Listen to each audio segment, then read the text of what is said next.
so quick pack up, quick wrap up, shut you off there. And we're off to the tours. Yeah. You're down and stuff, no? Yeah, absolutely. Right, do you want to give me a chat there, mate? Here we go. Okay, do a couple of things here once. Check our audio. We can check our audio with Jason, and we can also check the connection there with Chris down on the ground. So I'm going to call Chris in now and press his button and ask him to talk to me. G'day, Chris. Yeah, hello there. Can you hear me? Yeah, now one thing I forgot to tell you last week, microphone a handspan away. Ah, Yeah, about that. okay. Does that sound clearer to you as well? Yeah, well, yeah. Yeah. It's just a little bit, it's one of those microphones, if it's too close to your mouth, it gets a bit muffled. Yeah, okay. So do the old handspan, that sounds really clear. Yeah, okay, all Yep. right. You might have to remind me. Okay, no worries. I'll text you. But Yeah, that sounds good. Yep. Okay, yep, no, it's all good here. Yep, so no fuzz or anything. So No, it's good. I'll turn you off. If you make your way across, I'll talk to you again near the box. Yep, we'll do. Okay. Yep. How's that, Jace? Sounds good to me. Yep, okay. Yep. As I said, once Local sport, local Cool. music, Sounds local arts and culture. On now, Chris Ball, how are you? I'm worried. Are you okay, Chris Ball? Don't be worried. Sure. Chris Sayer was concerned. Don't be worried. Okay. Glad you're on deck, mate. Thank you very Don't much. make me talk a lot. Okay, I won't. I'll be incommunicado. I sent you Andrew's number for half time, so that's all good. Yeah, I've got that. Now, did you read my text? Yeah, I did. I'll start making some movement on that very shortly. No worries. All good. All right, we'll try Chris. Well, I'm here for 5 to 2. I hope you're all ready. Yep, and you might be able to hear Chris Sayer. Chris Sayer, do you want to talk to us? Yeah, hello. Yeah, once again, just keep a little bit further away. A little bit further away. Right. That's better. Yep. Yeah, no, so it's Can you hear Chris? Can you hear Chris Ball? yes, I can. Yeah, he sounds sick. He does. Great effort for him to be here. Thank you. As long as germs don't travel through wires. You're safe there. That's sounding really clear, Chris. That's good. I want to make a complaint. Yeah. There's no chairs in the box here. Oh, we've got to find Timmy Cocker somewhere and see if we can get something for you. No, I'll be right. Keep me moving. Look to your right, there's a couple there. Snitch him before Kingborough get back there. Yeah, you reckon? Yeah, why not? Yeah, okay.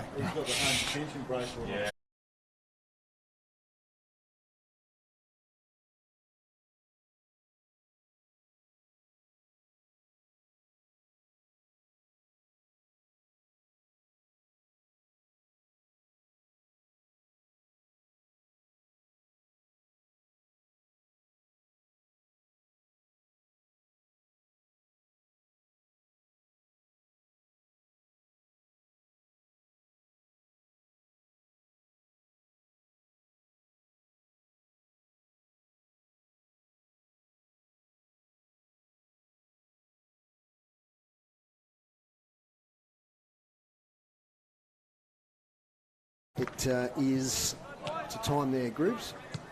140 something. 148. So we're just doing a quick sound check before we start at 155 with the camera, just to see.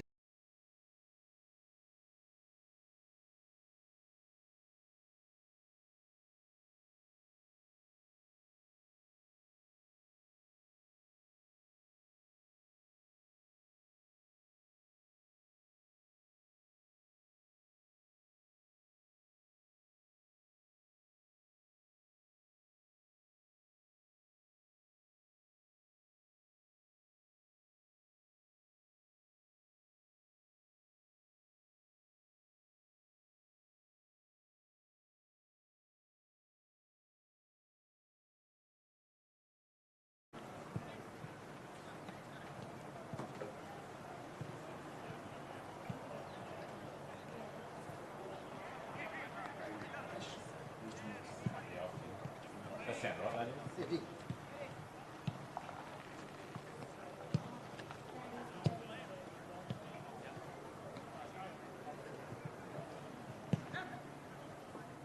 Yeah, pilot project.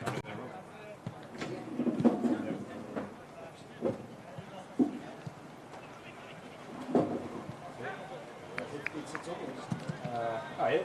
Yeah.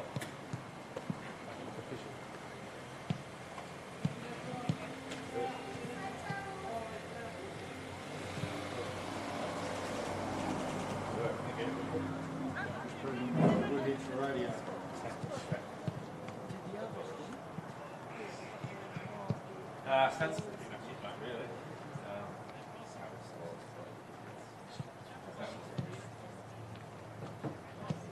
Have you used it before? Log in and some people log in. I don't know. There's instructions for all that. It'll take you long to remember all this. Not really. The only issue is I have is sometimes it won't detect the signal out of the camera. It's up to the start computer, but it's all the way through. Tony Barron Paul. It's not best.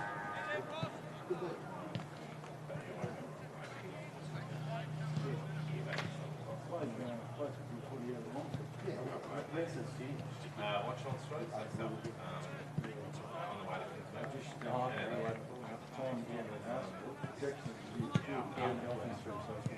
Just in the area.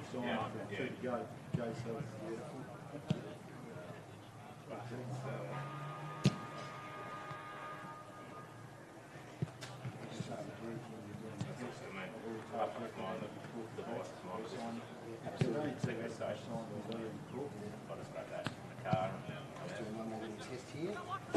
You've had enough. Audio. Yeah, I was up there for almost a year. Oh, yeah. Just doing one more little test here on the audio. We're about to start in 3 minutes. Our broadcast on City Park Radio and via the TSL live stream here at Wondsor Park. Please stay with us. Bit of a change.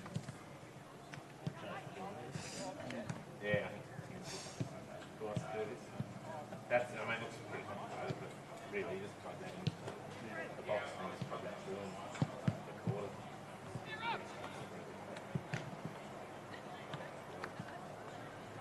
Just doing one more test here on the audio. We're about to start in 3 minutes. Our broadcast on City Park Radio and via the TSL live stream here at Wondsor Park. Chris. Please stay with us. I might shoot the first quarter. If you want to shoot the second quarter, if you want to.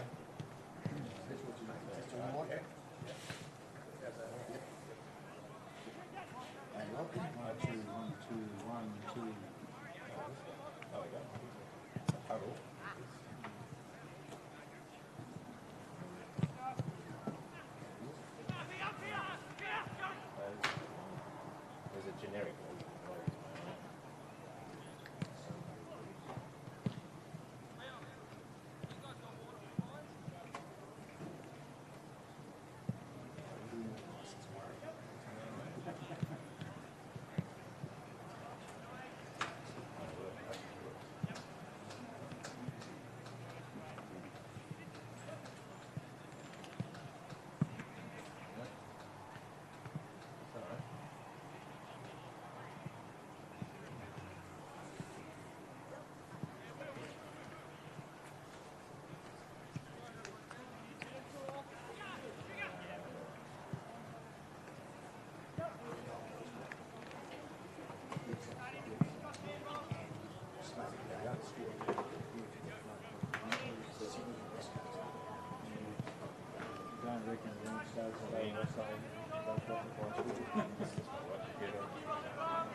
That's the last one I uploaded, so see this go to upload.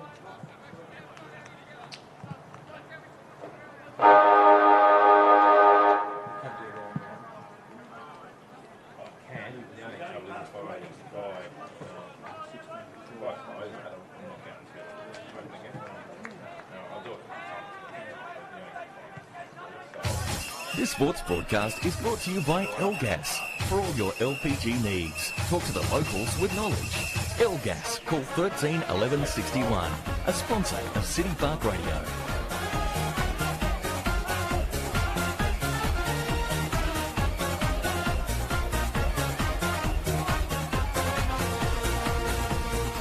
Welcome to Wondsor Park in Launceston, round 2 TSL action here this afternoon.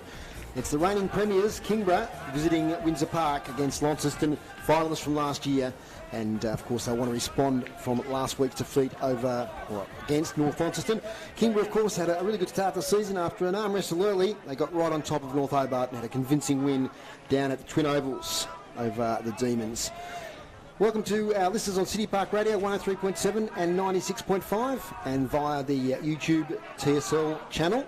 And it should be a good game. Of course, Tigers are heavy favourites, so let's see what unfolds. Let's introduce the team this afternoon. Firstly, to my left, our expert commentator today. Welcome back to City Park Radio for 2024, Rob Soward. Thanks, Dave, and good afternoon, listeners. It's great to be back here at Wondsor Park. The ground is looking fantastic, and often when we've been here, Dave, and Kingborough's been here, they've come up the highway with great hopes and they've gone back home very disappointed. But how times changed. Absolutely. The reigning premiers strengthened with the inclusions they've got, and I know we'll talk about them today. Mitch Brow, Colin Skeen, Lucas Ford, key recruits for them against the Launceston side who will be desperate to bounce back after last week's demolition, I guess, at the hands of North. Absolutely. And the stats today, it's Mr. Dave Gruber. G'day, Groops. Good afternoon, Dave. Always great to have you mic'd up there, the great man. We'll give us the stats through the day. And speaking of great men, we've got Chris Sayer down there on this surface, this beautiful surface here at Wondsor Park. What can you tell us about the conditions? Good afternoon, Chris. Oh, ease up on the great man. Good to see Rob Soward wearing a Jack Jumpers sweater as well. That'll get a few mentions today. I'm sure. Look, it's an overcast day down here, very cloudy. Not supposed to rain until later this evening, even early tomorrow morning, but it is quite overcast and cloudy. No wind to speak of. What wind there is favouring the southern end, which is the end that Kingborough have just chosen to kick to. They just won the toss. Kingborough kicking to the city end. And, Launceston have a lot to prove, don't they? It's going to be a good test of their character. Absolutely. It's going to be great to see how they respond, the young team. Big week on the track. Let's see what they can produce. Thanks to you, Chris. We'll hear from you during the day. Okay, so both teams in their huddles, and Kingborough kicking with a slight breeze. It's quite humid, isn't it, Rob? It's an interesting sort of day for early April. You feel some moisture in the air. We saw that rain in New South Wales. I think some of that moisture has made its way to northern Tassie, but it's a very pleasant day for footy. I was just saying off air, there was quite a heavy shower from Exeter to Lagana just prior to the game starting, so that would explain that moisture in the air that you're talking about. You talked about the recruits there for Kingborough, and one that's not really a recruit because he only had a year off from the Kingborough is Riley Ashland, who had a really good game last week, the number 4 there. And of course Nick Baker had a lot of injury problems last year, but really starred in the grand final, and he's a key midfielder for them. Absolutely, and the thing too, being the last year, I guess, of the competition in this iteration, Kingborough would be desperate to go back-to-back, wouldn't they? Absolutely, and they've got some stiff competition for that, as we saw last week from North Launceston. And Lauderdale and Clarence also staking claims. But as far as the Blues are concerned, and they've still got some strength in that midfield, Rob. I mean, we've called Bailey Gillow, Holfreyman, the likes of these players, Isaac Hyatt. So there's still some strength in there, and they're really going to have to try and get the first use of the ball. They are, and I think it's easy to forget sometimes, isn't it? Launceston have lost 3 AFL-listed players out of this side. It's not often you can say that is at a statewide level. Absolutely. Jake Kilby, very impressive last week, a recruit from St Pat's in the NTFA Division 1. He really took it up to Alex Lee, Rob, and expecting another big effort from him today. He's going to have to because he's up against those towers, Jack Tompkinson, Marcus Gardner, etc. They just wear you down, don't they? Both of those. I know Alex Lee battled manfully against them in the grand final, but they got on top in the finish, and he's got it all in front of him, Kilby, but he's certainly highly talented. The skipper, Lockie Clifford, in the middle, as is Kieran Lovell. Underway. Round 2 action here at Wondsor Park. Nice bounce by the umpire, Tom McEntee, one of the best in the business.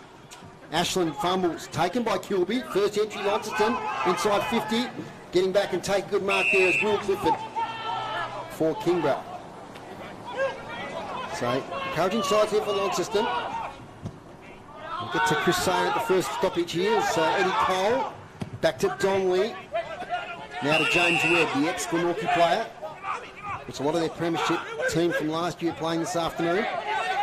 In the bright green boots, James Webb, defensive side of the wing. Long kick, thump from behind by Kilby, falls to Lovell. Laconic left foot kick inside 50. First chance here for Kingborough. Carter with a handball forward of the ball. Riley's got it playing in defence. We'll talk to you about that in a second, Rob. Back now, swung out of defence by Foley. It's going to work nicely to Connell McCormack. Connell's the call. Nicely way to kick to Ben Hyatt, who takes it on his chest. Forward to the wing. He's got Josiah Burling running past. He sees him. He goes there now. Burling confronted by Zeitzen. Inside 50, looking for Barron. Spills to Donnelly. Nice handball to Cole over the top. They've worked out a defence here through Zeitzen. His 45 kick won't come off. Here's Kilby, the big fella. He's out a bit of it early. Oh, gee, not a great hand pass to Hyatt. Lux a fortune as Polfreeman takes it. Fades away towards the pocket. Thumped out by Pfeiffer. Yes, Rob. Yeah, look, it's an interesting one, Riley, behind the ball. I mean, I guess it's easy when you're up here being a commentator, but yeah, a guy that's been the leading goal kicker in the league, I'd have him in the goal square. Yeah, I think it might be a reaction last week where he really couldn't get into the game, so I think that might happen eventually, but they might just try and get the ball in his hands a little bit early on. Tompkinson from behind. The big fella takes it. Kicker semi-smothered. Out to Burling. He takes it. Had it spent before he got it, though. Taken by Riley Ashland. Away they go through Eddie Cole. Punts it over here towards Lovell in a battle with Kelp. Lovell takes it easily in the one-on-one. Gets to 55. Waits to kick it towards Carter. He should run onto it. He does. Tackled by Foley. That's a great tackle. Should have been rewarded for mine. The Launceston player now tackled in return. Gardner off the ground towards the goal square. It's going to dribble through for a behind. Chris Sayer, I promise we'll get to you. We'll get to you right now. What do you got for us? I was just going to say, Launceston, I think we can expect quite a few changes. One change is that coach Mitch Thorpe is coaching from the bench. Yes, didn't notice his absence up here in the box, so thanks for that, Chris. See, that makes a difference, being down with his players. Burling, bit of it early. Measures it to Hyatt. Does a 360. Gets clear. Right foot kick under pressure. Taken nicely by Faulkner. Over the top to Ben Hyatt. He's on the 50. Will he have a go at goal? He gets to the goal square. It's all the Tigers there, and one of the best intercept marks in the business. Grimms, I might get you to record the number of intercept marks for Ben Donnelly. There's one. He's not a great kick, though. Gillow probably should have taken that mark. Contest now. Gillow's got it. Somehow gets it out. They try and work it clear to Launceston and play a tackle by two Tigers. But encouraging signs early for Launceston, Rob. Yeah, absolutely. Their willingness to take things on, their pressure around the footy. Umpires found a free kick there, but really encouraging start after trying to bounce back from last week. James Webb coughs it up. Gillow. Here's Faulkner. 40 out. Lenny Faulkner. First goal of the season for Launceston. They're on the board here at Wondsor Park. And that gets great applause from their supporters. Lenny Faulkner. A goal for Launceston. 1 goal straight, 6. And the Tigers yet to score. And turnovers from their back 50. I'll tell you what, Trent Bromwell wouldn't be happy with that. It's led to a goal. No, he wouldn't. And the thing that created the extra player there for Launceston, they just kept working and working and working. One of the things we know, Dave, is that they are a young side. Young sides have no fear. They just take the game on. And that's what Launceston really have to do today. I think before the game we found out last week, 9 debutants. They've got another 3 today. And I think only 3 remaining from those premiership sides. So the young players, full credit there to young Faulkner, rewarded for his efforts. Absolutely. So 1 goal straight, 6. Plays 1 behind. Get to some stats from Grubbs in a little while. As Hyatt now takes it from Polfreeman. Another centre clearance for Launceston. That's their second. Inside 50. Oh, it's going to be a free kick to Hyatt. Over the shoulder. No, it's going the other way, is it? It was the contest behind the ball. Godomski was being held. So, slice of luck there for the Tigers. Godomski off to Donnelly. Gets it wide and out of Cole. 45 kicking for Tompkinson up against Rocky Barron. And not like Rocky Balboa there. He wasn't a chance in that contest. Tompkins takes an uncontested mark. Points to the mark. Now he's invited to play on. Measures it nicely. Mark taken by Mitchell Brower. Kicks the half forward. Gee, that's almost a good intercept mark to Hyde. He lays a tackle on Webb. Shoveled out the back. Kelp caught with the ball. Working hard, Launceston. Hyde got it out. Taken again by Mitch Brower. Handball over the top here, looking for Lovell against Riley. That's a good contest. Lovell tracks it in front of him. It's going to be a ball up, 40 metres out. There's one thing I'd be looking at really hard. You talked about how important Donnelly is to Kingborough as that intercept defender. You've got to man him up. We saw him basically win a game for Kingborough, didn't we, against North Launceston late last year. Lovell swings it to a contest in the pocket. And it's great mark, Max College. And he's got it there against Isaac Smedley on the boundary line. So he had a great year last year, Max College. Real breakout year in the TSL. Kicked a lot of goals, especially early in the season. Tough shot though. He's right against the boundary line on the right-hand side. It gets a bit gloomy here at Wondsor Park. Deliberate approach. Sets it on its way. Umpire sees it hit the post. One behind. So the Blues still in front here at Wondsor Park. 6 minutes in. 1 goal straight, 6 to 2 behinds.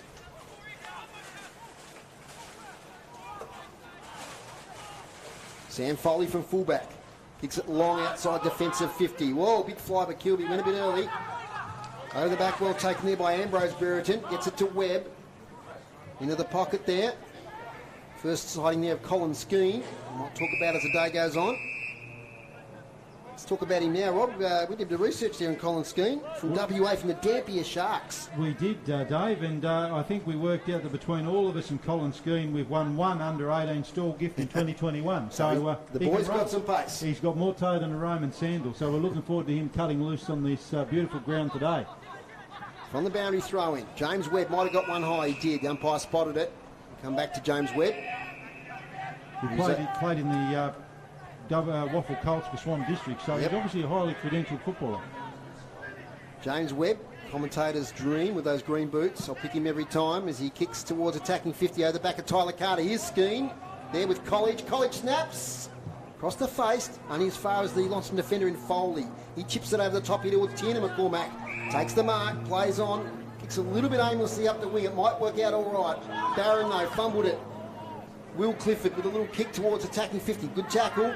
Comes out of Riley Ashland, who's had a fair bit of it in this first quarter. A wrestle there between Riley and Carter. Carter drops the mark, releases the handball. Chance here for the Tigers. But the Lonnie defence stands up well. Smedley got there to Faulkner, who kicked that first goal for Launceston. He kicks it wide here looking for Kilby, who's showing some toe there. Does he keep the ball in the big man? He does. Tompkinson's not happy, but he kicks inside 50. The bounce is okay for Donnelly. He knocks it forward towards Barron, though. Kilby with the follow-up, the fitness of the big fella. He taps it on, and take a bow, Jake Kilby. He has run, 80 metres there in that contest. Delight his coach with that effort and endeavour, that sort of pressure, should be rewarded here. So hopefully they can take it away and pay tribute to the effort that he just put in. It was fantastic. Yeah, Chris Sayer is, spoiled the party. He said it was out. I think it was in, Chris. No. Come on. It was a great run there from Kilby. Chris was closer than us. Ball spills out. Kick round the corner from Griggs. We missed the grand final with injury last year. But Launceston are doing okay behind the ball. As a kick comes inside 50 from Isaac Hyatt. Gee, they fly there. No one can take the mark. Spills out of bounds. That's where someone, and again, I know we talked about robbing Peter paying Paul, but that's where someone like Riley, they need someone that can take a mark. They've got a couple of young, tall, promising guys up there at the moment. Seth Pfeiffer, I really like the look of him, but they need someone to be able to take a mark. Made a lot of positional change from last week, Rob. So Riley has gone to defence, Pfeiffer has gone forward. Tompkinson. Ball says the crowd over there. There's a lot of players around the contest. Another shout for a free kick. What does the umpire decide? Now Tompkinson wants a bit of a scrap. Players getting thrown out of the contest. Bit of frustration. Portman has a bit to say to Jack Tompkinson. Just a little bit of frustration in the Tigers early. Jake Kilby and Tompkinson. A little bit of a shirt pulled together. And we're going to have a free kick here now. Again, I guess they'd come up the highway, Dave, after looking at that scoreboard from last week, and they'd be expecting it to be all one-way traffic. Lenny Faulkner kicks it high inside 50, but right on the chest there of Joey Brower. Well, not the kick that he wanted. No. He's got a man here in Mas Bastic who takes the mark. Left half-back. Plays on. That kick was touched. Umpire picked that one off hands. High tackle there. Rocky Barron. Can't break clear. In fact, it was number 32.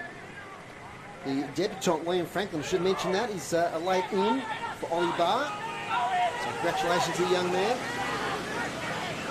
So the car comes past, one of our fixed mic, Lockie Godomski. Goes wide here. looking and finding Baker. Baker to Donnelly. Donnelly's kick looking there for Griggs is a beauty, although just Griggs couldn't quite get the extension on the arms. Diving in there was Foley, couldn't take it. Isaac Hyatt now the opportunity. Taken away and kicked forward there by Will Clifford. It's the chest there for Cole. He decides to go back and have a go. He's got some runners though. One of those is Lockie Griggs. He might play in and goal here. In he comes on the left foot. Lockie Griggs kicks the first for Kingborough. Easy as you like. And after a lot of hard work, the Blues just couldn't hold back the damn wall any longer. And Lockie Griggs has opened his account. And good play there. Started the back line there. Donnelly and Baker combining. Rob Soward. Yeah, absolutely. And you pointed it out where it started. And I talked before, you've just got to man Donnelly up. And I was watching that when Donnelly got that ball. There wasn't a blue jumper anywhere near him, particularly his opponent. You've just got to run with him. He's a class act. As I said, he single-handedly won the game for them against North, leading into the final series last year. But terrific passage of play and well rewarded there. Lockie Griggs worked hard. They kept running on. Launceston just can't get opened up like that if they're going to make a contest of this today, Dave. Goal apiece, 12 minutes in. Dave Rube, a couple quick stats for us. Inside 50s, Launceston 7, Kingborough 6, and clearances 3 apiece so far. Okay, so pretty even in all the metrics here. Kilby with the tap. They're doing okay in these midfield contests, Rob.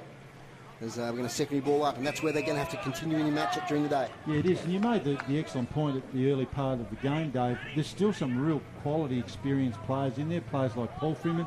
They just need to get first hands on and give their forwards first look at it. Weather update down there from Chris, the next stoppage. In fact, that might be right now, Chris. We have a little bit of precipitation down there. Yeah, just a slight sprinkle of rain, but it looks like it's sort of here to stay. I don't know how long it's going to last, but it is raining. Very, very light, thankfully. There's a free kick there to Isaac Hyatt. Shares it with Connell McCormack. Still in the centre square. He waves to his forward players to make a move. There's not much talk timber up there except for Kilby. Takes the second grab mark. The big fella has gone forward. And we were impressed with him last week, Rob. And, geez, he's got fit in the pre-season. And he's taking it right up to the tools at the moment for the Tigers. Yeah, he is. He's really stamping his authority on it. You can see Marcus Gardner's frustration there, his opponent, direct opponent. But Kilby's certainly off to a flyer. So very, very promising signs from him. 40 out, 45-degree angle. Kicks it slightly awkwardly. It will score. So Launceston trail now by 1 point. 128 to 117 down at Lauderdale. North Launceston 2 goals straight. Lauderdale 128. We'll get a report on that game at half-time from Andrew Cooling. Long out of defence from Ben Donnelly. And he finds the ruckman there and Gardner nicely. Oh, the handball wasn't good to Clifford. They try to butter up through Lovell. Tackle laid there. It might have been slightly high, it was. And Franklin will come up with the free kick. Short little kick, dangerous to Polfman, put him under the pump. Recovery though from Gillow. He's got the pace to get away. Gets to 40, Bailey Gillow. Kick off the side of the boot. And it might stay in through Bastic. No, he took it out. Probably a good result for Launceston. It stays inside their attacking 50. He just was running full pelt there. Bailey Gillow just couldn't quite get the balance. No, and he's a class act as well. We forget sometimes, don't we? He's only a young player. He seems to have been here forever. But he probably would want that kick again, I reckon, Dave. He undid all his good work. And young Liam Franklin on debut. I like that, taking it on. The 45 kick to Poffrin. Probably just didn't weight it quite as he would have liked. But taking the chance, as we said. Brave play from a young player. Kilby against Gardner. Comes down to the front. Clifford's got it. Tackled by Gillow. Can't release. Secondary ball up. I guess that's the one thing, isn't it, that comes with inexperience, is that they just take the game on and they're brave, and that's exactly what you want from your young players. Kilby taps it straight to Clifford. Lockie Clifford, who kicks it straight to Isaac Hyatt. He's 2 kicks out from goal. Goes here towards Jones, who's up against 3. Bastic takes the mark, he goes to play on, but he's going to settle now. Great debut season last year in the TSL, Murray Bastic. Kicks wide, with sirens everywhere at the moment. There's it's on the far side. Franklin tries to pick it up. Players fumbling, slightly greasy ball now with this little bit of drizzle. There'll be a ball up on the far side. Just joined us, the D-League today. It was a big win at Kingborough, 12-15-87, defeated Launceston 1-4-10. And Lauderdale back in front at Twin Ovals, 14-12. That's going to be a close game today, I'd say, down there. Players diving in all over the shop. We'll get an AFL score if we get a stoppage here, Rob. And we do. What do we got? Well, the latest from the gather round in Adelaide, we've got... Mount Barker, I think it is this afternoon. It is, yeah, the Sydney Swans are playing the West Coast Eagles, and currently, Dave, Swans up 23-13, early stages of the second quarter. Free kick on the wing. It's going to come back to Lauderdale. Oh, sorry, Lauderdale. What have we got? Tigers. Inside 50 by College. Ooh, big thump out of the way. Foley, was it legal? It wasn't. Shepherding out of the contest. Been stiff, I think, there, Quinn Rob South. Now they've gone and kicked a goal, and it's going to be paid. So I've got my glasses on the player who kicked the goal. I'd say it's Kieran Lovell. Yes, Kieran Lovell. They've allowed the play to go on from that contest between Foley and College. Yeah, I and must admit, Lovell has kicked the goal. Yeah, I must admit I'm a bit with Sam Foley there. I actually thought it looked like it was front-on contact. It looked like he blocked him front-on. So maybe the ball wasn't within the required area. I'm not quite sure. But, yeah, I thought he was a little bit stiff there. Kieran Lovell, the goal kicker. Today's broadcast brought to you by Elgas for all your LPG needs statewide. Talk to the locals with knowledge. Phone 13 11 61. Thanks for your support this afternoon. Umpires today, field umpires Tom McEntee, Brad Percy and Ollie Pye. And boundary umpires Noah Jackson, Brody Lang and Dom Shaliro. And in the goals, Caleb Lee and Bo Pratt. So Dom Shaliro on the boundary, one of Macca's favourites. He's done a bit of time at umpiring at a higher level. But, back where he's cut his teeth here at the TSL level. Up goes again. Kilby with a tap out. A bit too strong there for Polferman. To the back now, Clifford. Lots of time. Kicks it wide. Smedley there and a wrestle with College. College wins it to Cole. Cole short to Skeen. Can't quite get it. The good tackle there from behind there on Ed Golding. And that saved the goal there from the Tigers. And Launceston defence have worked it out nicely. Holding firm in this first quarter. Trail by 7 points at Blues. And under pressure there. Kick goes out of bounds. You just worry a bit, don't you, with all that wonderful work that Kilby's doing for Launceston. You just wonder how he's going to maintain that for the 4 quarters against the two really, really good talls for Kingborough. Lockie Presnell there with that kick. He just waited a bit long there and got it smothered. A boundary throw in, left half forward for the Tigers. Kicked the last 2 in this contest. Oh, that kick from Mitchell Brower goes straight in the face of Polfreman. Gets a tap on the shoulder from Mitch Brower. No harm done. It can be quite painful to get a footy in the face straight off the boot. It's a boundary throw-in. North Launceston back in front.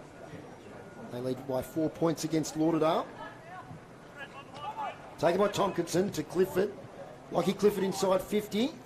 And a mark nicely taken there by Josiah Burling. He sweeps it wide to Foley. Foley on the left foot. Little chip kick to Riley. Bit of run here from Launceston. That's what they couldn't get going last week. It's their trademark over the years. And with the coaching of Mitch Dorp, it's that running footy. Now with Bailey Gillow on the boundary line on the wing. It's inside. He's got the big Irishman Paddy Dwyer ahead of him. Goes further over here looking for Seth Pfeiffer. He couldn't take the mark. Now it's Baker. Gets it back to Joey Brower. He kicks it wide towards College, who gets a thump at the back of the ear there from Riley. Illegally, says the umpire. No, boundary throwing. They've certainly looked better, as you say, Dave, moving the ball. That'd be something I'm sure at quarter time Mitch Thorpe would praise them for. They're certainly having a crack in that area. North Launceston was so good defensively last week, they just could not get any movement from their defensive 50. Tompkinson with a little handball to a player under pressure. Good tackling from Launceston. Back to Tompkinson. Releases the kick. Over there is Smedley. Now to Burling, who sees it out of bounds. It's great to see him back here playing at Wondsor Park too, Josiah Burling. He did some great stuff, didn't he? More forward, but he'd be certainly a handy inclusion as a taller player with the losses that they've had in the off-season. So a bit of play over at that wing in the last few minutes. Oh, Kilby goes early, doesn't infringe. Tackle laid now with Burling. Here's a chance for Launceston. Up here was Nicky Messiah on debut. Another debutant for Launceston. Messiah does well.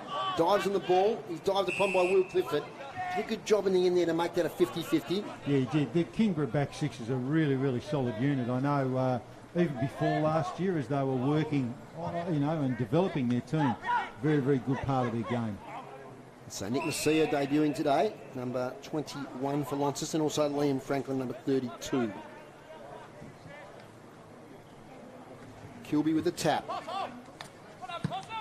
Ends up there with Webb. Kicks to a contest. Taken by Gardner. Tackled from behind. Releasing handball comes out now to Riley Ashland. Goes back in. Has support there from Mitchell Brower, who's had a few possessions this first quarter. Kicks to half forward. Big fly there by Foley. Couldn't take the mark. Nice defence there from Launceston. And Faulkner has got the ball. It's Bradley Kelp there that span out nicely. Faulkner now to Hyatt. Inside 50. Rocky Barron, one-on-one. Takes the mark. Up against Nick Baker, more experienced opponent. Good athleticism there from young Rocky Barron. Yeah, look, he's a guy we saw in his younger years at Longford in the underage. Very talented player. So great to see him going up the next level, Dave, and his athleticism obviously resulted in that good mark. And if Launceston are staying in this contest, they must kick goals like this. Absolutely. He's right in front, 30 out. Kicking to the northern end. And he has missed that one. He's kept it low. It's faded to the right. So an opportunity lost there. They trail by 6 points. Beautiful kick from Donnelly. Finds James Webb. And here they go. Tompkinson's the target. Just a bit too far for him. He fights on.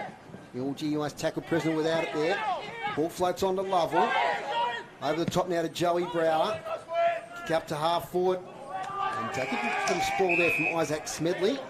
Playing his second game of TSL footy.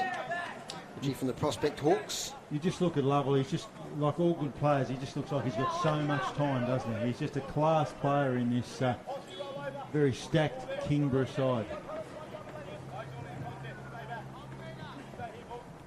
Boundary throw in. Kilby gets it now to Hyatt nicely. Well, Presnell thought he had more time, he didn't. He was tackled from behind. Spillage to Baker, to half forward now. Joey Brower's hovering there. Ends up with Gardner. Shovels it out. Kelp can't pick it up. Isaac Smedley fights on. The young Launceston defence holding firm in this first quarter. Only allowed a couple of goals through. Little kick out there by Oliver Atkins. Goes wide here looking for Cole now. He lays on the ball with Riley. Kick to the wing, to space. That's going to be out of bounds on the full. So Tigers will reload. 23 minutes, won't be a long quarter. Centering ball, nice for James Webb. They won't want to cough one up here, Launceston, after all their hard work. Webb looking for Carter. One-on-one with Foley. It was a lovely kick, weighted beautifully. Just the body strength there of Tyler Carter, Rob.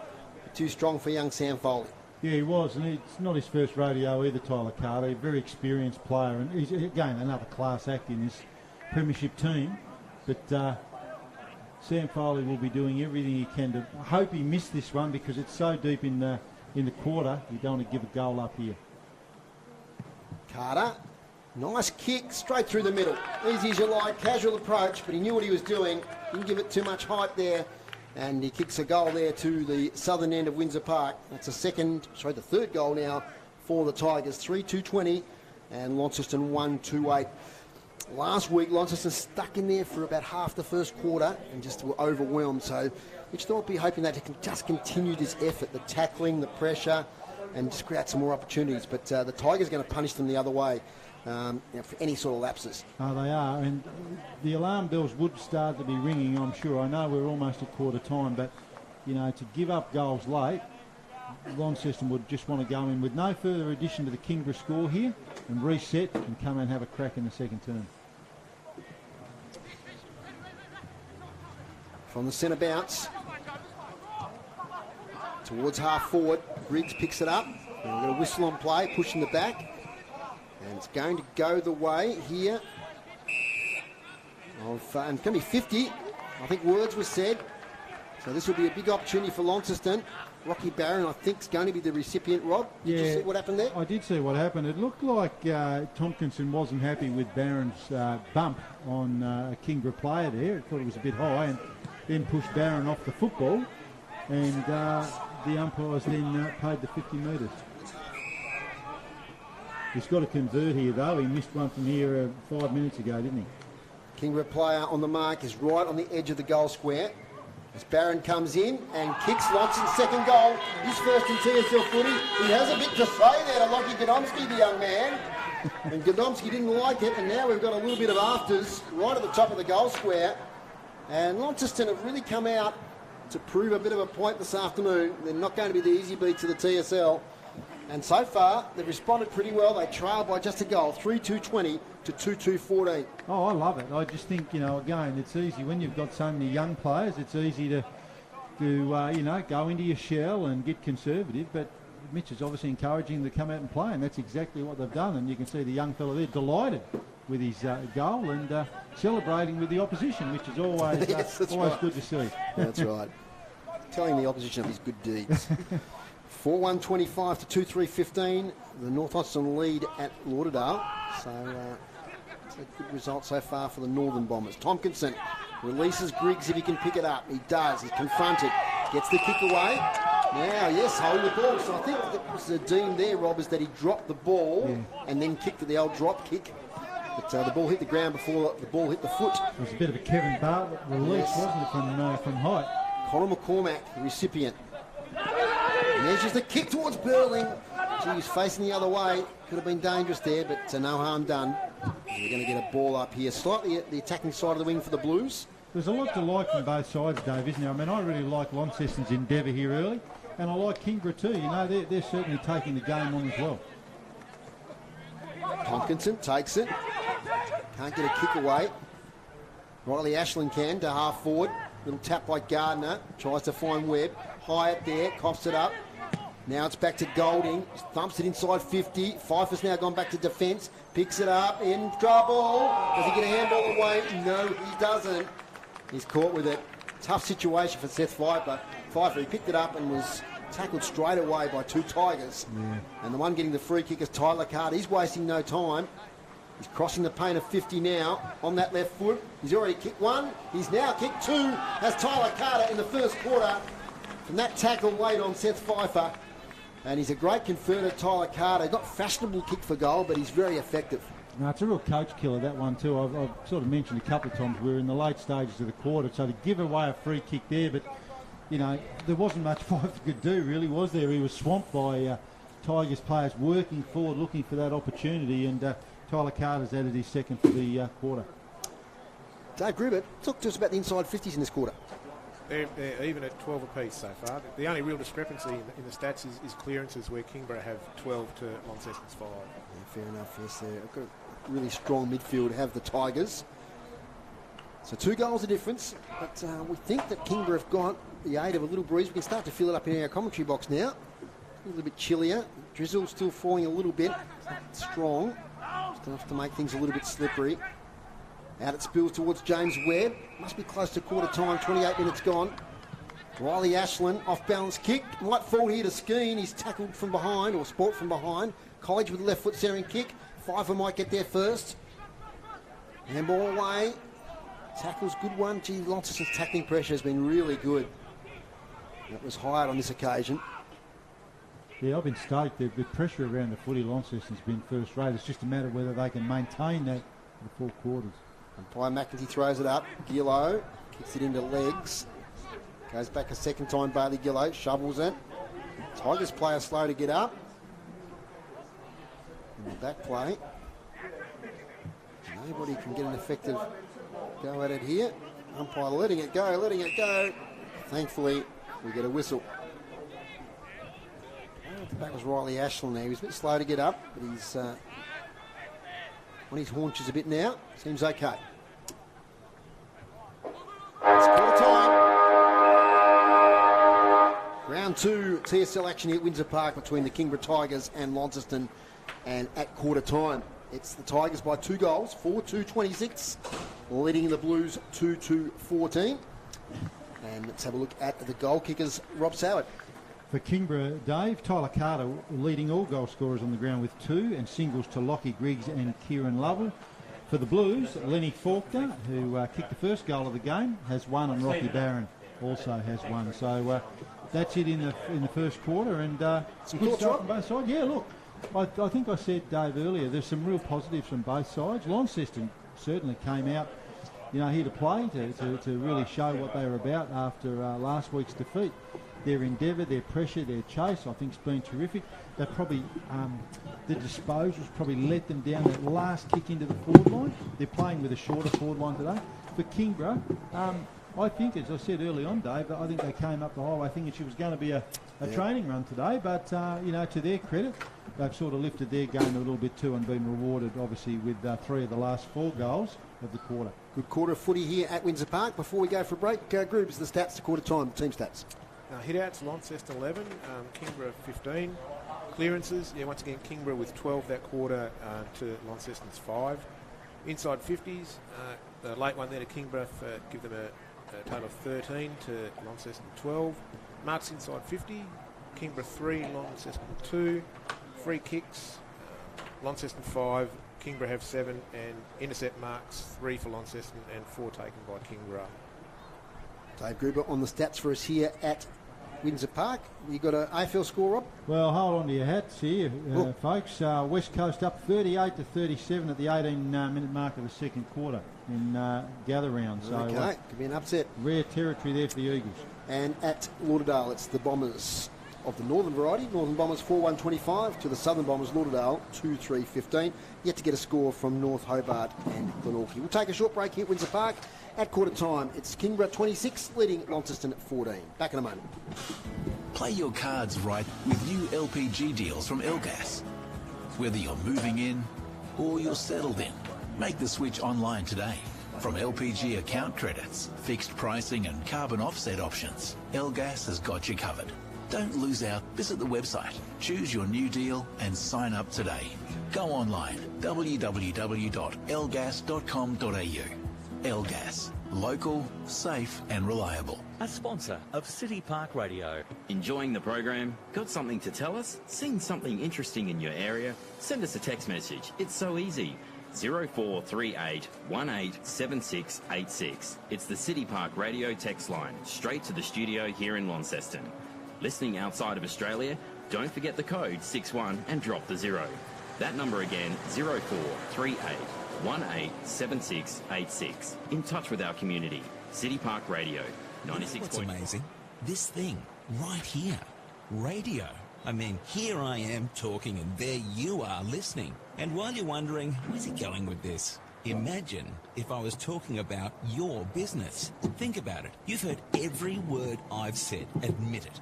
That's the power of radio. It works. So let's get rid of me talking about radio and get radio talking about your business. It all begins at localradioworks.com.au. You're listening to great TSL action, Tasmanian State League football, on City Park Radio. Welcome back here to Wondsor Park. It's a bit of a gloomy old afternoon, but still pretty warm. And the two teams are in their huddles getting their instructions leading into the second quarter. Rob, we've got the stats here. Compliments of Darren Lovell and Damien Donnelly from the Launceston Stats Department. What do they tell you? Well, there's a little bit, Dave, in this. Isaac Hyatt, 10 possessions so far for the Blues. Sam Foley, 7. Bailey Gillow, 6. They're the 3 leading ones. But for me, that tells part of the story. I look down here and you made the point about, I think Groobs was sharing Kingborough's dominance in the clearances. Brody Pulfram, only 3 possessions so far. Yep. 4 tackles, which is terrific, but they'll need more from him. The other guy, I reckon, that gets a bit underrated in this side, who I've got a lot of time for, is Liam Jones. And he's also been very quiet. Only 2 disposals for him so far. Those players need to give a little bit more, but great start from Isaac Hyatt with those 10 disposals. I think Liam's one of those players with their loss of some of those players in the off-season, such as the Hines boys and Ryan Tyrrell, etc. Liam was almost a permanent forward last year and was fantastic. But he's just, I think he's betwixt and between. Is he going to play forward or does he have to help out in the midfield? I think Mitch Thorpe kept him forward mainly in that quarter. Be interesting to see if he gets some more midfield time as the game progresses. Yeah, he's just a class act. And the thing I like about him, Dave, he's just such a smart player. I love how he reads the game. So, you give him some opportunities, he's going to kick some goals and hurt Kingborough. So, plenty of good stuff there from Isaac Hyde. Sam Foley, he's terrific down back from him. He's going to take a leadership role in that group. And Bailey Gillow, we know, as I said, we often forget he's only a young player, but good first quarter for him as well. Yeah, Sam Foley with that big task on Tyler Carter. And Tyler's got away and kicked a couple of goals, one from a free kick, so that's going to be a fascinating battle as the day progresses. Yeah, it is, and I think what the way Foley will play, and I think the way he'll want to play Carter, obviously he's trying to break even in those one-on-ones, but where Sam will get him is on the other way. Carter's not going to be chasing him around the ground too much, I don't think, and he's quite an athletic player, Foley. So that might be one way the Blues can hurt coming out of defence. I think Kingborough midfield's been really good. James Webb's got a lot of possession so far. Riley Ashton, Eddie Cole. Kieran Lovell, he's done his bits and pieces. Here's another one, I think, that with that luxury of midfielders they've got, they can play him forward a fair bit. And that's what a luxury that is, to have a player like Kieran Lovell inside that attacking 50. Absolutely. And even if Launceston do, I guess, go towards breaking even in that centre area, they've got to have something better. That kick into the forward line's got to be a better kick, and they are quite a small forward line at the moment. Although I do notice, it looks like I'm just looking here now. Yeah, they're still reasonably small, so that delivery's got to be really good. Down to Chris Sayer, who I think might have been at the Launceston huddle. Yes, I was interested to hear what Launceston are going to do. Mick's a lot happier, as you'd expect, than last year, and really last week.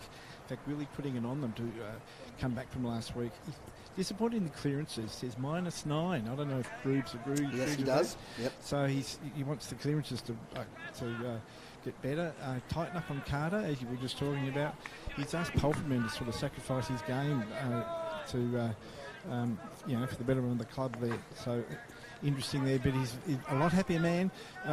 One consequence about Thorpe being on the bench is that they've got 2 runners for Launceston, and he kept them very busy in that quarter. He always does, Mitch Thorpe. He has those runners out there delivering messages. Anyway, we're underway now in the second quarter. Thanks, Chris Sayer. And big tap out here from Jake Kilby, who's been impressive once again. He gets his own clearance. Handballs forward to the contest. Sweeping, though, is Griggs there, who kicks it towards left half back. Godomski leads the race. Tackled from behind nicely there by Presnell. And Presnell being rewarded by that tackle. Strong stuff. And I think it's been the feature of that first quarter. As they've come to play today, Launceston, just a bit of physical pressure. He gets close to the man on the mark. That skews the kick off to the left. And Faulkner does well to make a bit of a contest of it out of bounds. Eagles are up by 9 against Sydney at Mount Barker, Dave, so they want to be playing their home games there, I reckon, rather than the fantastic ground in Western Australia. Harvey Griffith's first goal for North Launceston, and they lead now by 17 points against Lauderdale. Yes, Mount Barker, beautiful spot. It's a nice, beautiful throw in there, but it's uncontested for Tompkinson, gets it straight to Ashland. But it's dispossessed there as Ashland. It's out of bounds once again. Interesting from Chris Sayer there about Brodie Polferman. We keep close eye. He might have a job on somebody or a number of the midfielders for Kingborough, which might be sacrificing his own possession count a little bit. Yeah, well, I will keep an eye on that. But I guess the danger of for Kingborough is they've got to be accountable for Polferman too, don't they? That's right. He's on Ashland at the moment. As he gets the kick there to Polferman towards full forward. Pfeiffer leads out. Clean bowled. One-on-one contest here. Faulkner falls over. Messiah's in there. Comes back here towards Colin McCormack. Little fumble, but does well to keep it inside attacking 50. One for the young players there about the importance of keeping your feet. 2 Launceston players there went to ground. And the ball's now out of bounds. So keeping your feet in that situation really important. Downey throw in. About 40 metres around from the left behind post. Blues in attack. They trail by 2 goals. Tompkinson with the tap. Picked up there by Jones. Can't break through. So another stoppage. Sky's just brightening a little bit. Taken by Big Tompkinson. Tackled by Hyatt. And they work it out here, Lauderdale. James Webb, 7 possessions in the first quarter. Thanks to the Lonnie Stats boys. They keep an eye on a couple of the Kingborough boys. And obviously James Webb. So the big pre-season. It was a fantastic last year for Kingborough in their premiership year. High boundary throw in. Tompkinson front position against Pfeiffer, who might have got the thump from behind there. So just repeat stoppages inside 50. They need reward here though, Launceston. I mean, they're working really hard to keep the ball in that half of the ground, but when you do that, you've got to score.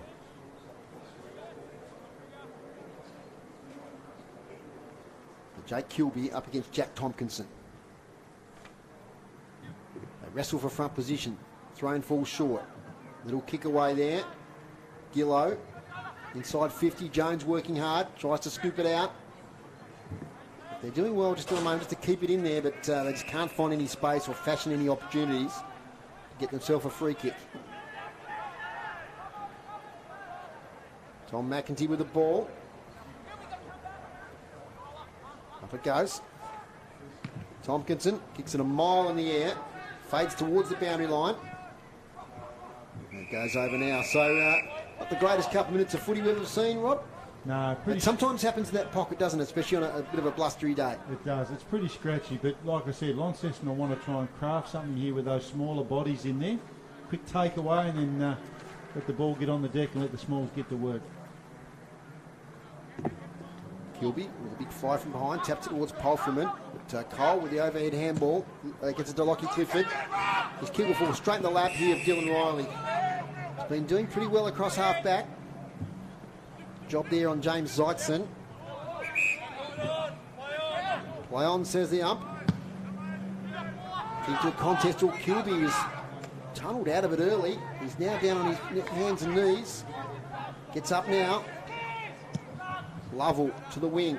Over the back, Zeitzen takes it now.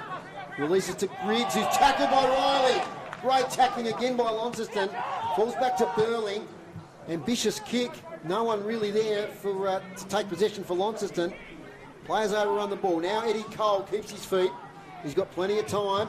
Measures the kick in towards College. Gets him on the bounce. On his tail is Smedley. Handball over the top here to Will Clifford. Inside out kicks a shocker. Straight into the Christian School car park. Yeah, adjoining Wondsor Park. Just one there to take away. Again, a young player in Nick Messiah found himself in a 2-on-1 there due to that switch of play kick. Gave up his feet. All of a sudden creates an opportunity for him. So a valuable learning for him there, Dave. All our sold time, as our coaches always used to say, keep your feet. Yeah. You go to ground, you're out of the contest. Here's Tompkinson, kicks it off the ground. Good work from Tompkinson because he finds Tyler Carter on the chest. He plays on, centres the ball here looking for Lockie Clifford. Kelp over the back, makes a contest with the mark instead of the spoil. Might turn out right here for Launceston. Taken again by Kelp. He takes on the tackler. Gone. He just took that couple of steps. Well, when you do that and you get tackled, you're very vulnerable. Well, I'm going to assume a bit of blame for that, Dave, because I was just about to praise him, and I think the commentator's curse beat me to it. He'd made that contest, worked hard to get to it, but then hung onto the footy and he's given up a free kick within scoring range. And it's going to Riley Ashland. Yes, Barley Kelp, the boy from North Warrnambool in the Hampden League. But ball now with Riley Ashland, who's returned back to the TSL this year. The Tigers, not a great kick, falls away to the pocket, and Polfreman takes a good mark. So Brady Polfreman is looking inside, but I think he's realising the safe option is to come up the line here. Conor McCormack front position, gets a hand to it. Spills out in the back, Lovell tries to take it with him. Taken there by Finn Price on debut, another one. Debuting today for Launceston, Rocky Barron gets it out of bounds. I just noticed one we don't see here. You were talking about Barley Kelp's background. It looked like he was throwing blades of grass at the player Dave as he was running in. Yeah. There you go. I think some windy grounds down in the Warrnambool way. There must be. Front position Kilby. Won though by Gardner. Kelp gets it to Tina McCormack. Back to Kelp. Ambitious handball. Gee, the tackle was strong there from Polfreman. It's a tough game today for sure here at Wondsor Park. Time here for Cole. Coley is the call. Handball to Lovell, back to Cole. Oh, and the kick's a shocker. So the skills here at the moment from Kingborough are not up to their usual standard, especially by foot. Yeah, both sides have been a little bit off. I guess that's that early season stuff. But yeah, Kingborough certainly, Dave, has been a bit down on the quality we expect from them. Burling, funny old kick, might work out all right here to Gillo. Sideways handball to Conor McCormack. Measures the kick beautifully. Taking on his chest is Isaac Hyatt. Gets to 60 out. Centering ball towards Jones and a one-on-one. Over the back, Rocky Barron might kick his second. He doesn't. Gee, that was a good defensive effort there from Nick Baker. Rocky Barron had the ball in front of him. Just couldn't quite get the purchase on it. Baker put the pressure on. Donnelly straight away, out of defence. Nice use of the body by Lockie Clifford. His kick measured to Cole. 2 kicks and they're now going to enter their forward 50. Little shimmy from Cole. Gets space. And there's 2 back there though for Launceston. It was a poor kick in the end from Cole. And Dylan Riley takes the chest mark. No score through 8 minutes of this quarter. The pressure's been immense, Rob Soward. It has, and I've been really impressed with the way the Blues defence has held up there. you could probably say Launceston probably could have added a couple. They've had opportunities, and they're looking to create another one here right now. Kilby to Faulkner, who's tackled straight away, thought he had time, got closed down pretty quickly. A lot of balls in the call over there as Bailey Gillow pleads his case for holding the ball decision, but it spills out of bounds. Valuable lesson there for Faulkner too. It's a difference, isn't it, Dave, between senior football and the D-League. There's that extra time that you don't have at the senior level, and he got caught there before he could get rid of the footy.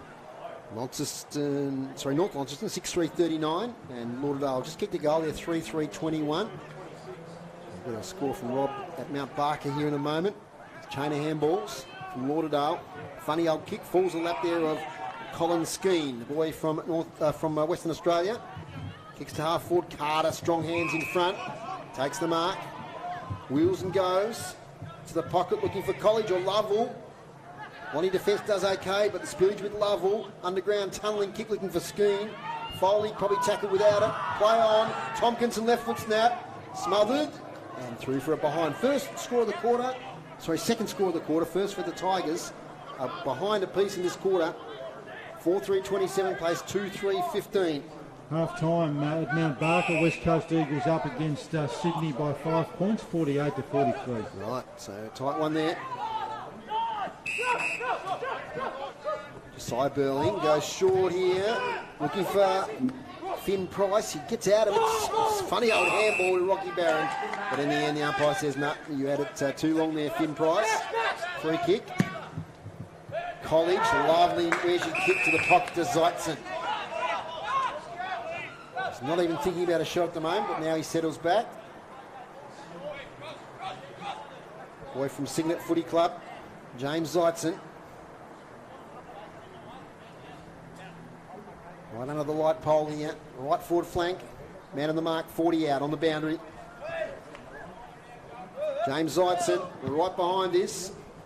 Sets it out in front, the wind pushes it back. Tompkinson should have taken that mark in the end. Fumbles. Riley gets some sort of kick out in towards Smedley. Zeitzen again, he's out of bounds for mine. It's out of bounds now on the full. Yeah, I don't know what happened in the Launceston defence there. That was just very fortuitous, wasn't it? Because Tompkinson had an unimpeded run at the footy. Now, player there, Connor McCormack, has to come back over his mark. A bit of a pity because Riley taking the releasing kick. He's going to have to go down the line now.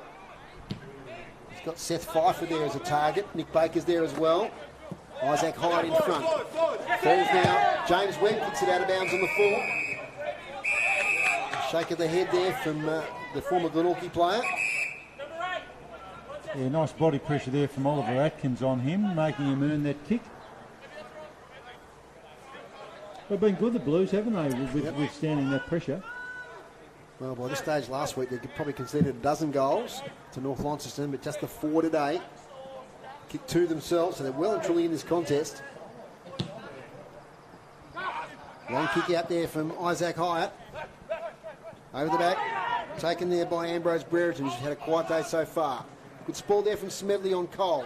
To the front, Finn Price. He's got the ball, leaves the handball to Riley, and he's tackled there by Skeen, the speedster.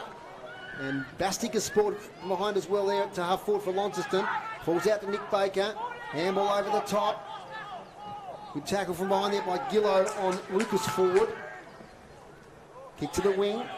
And marking his chest there by Ed Golding.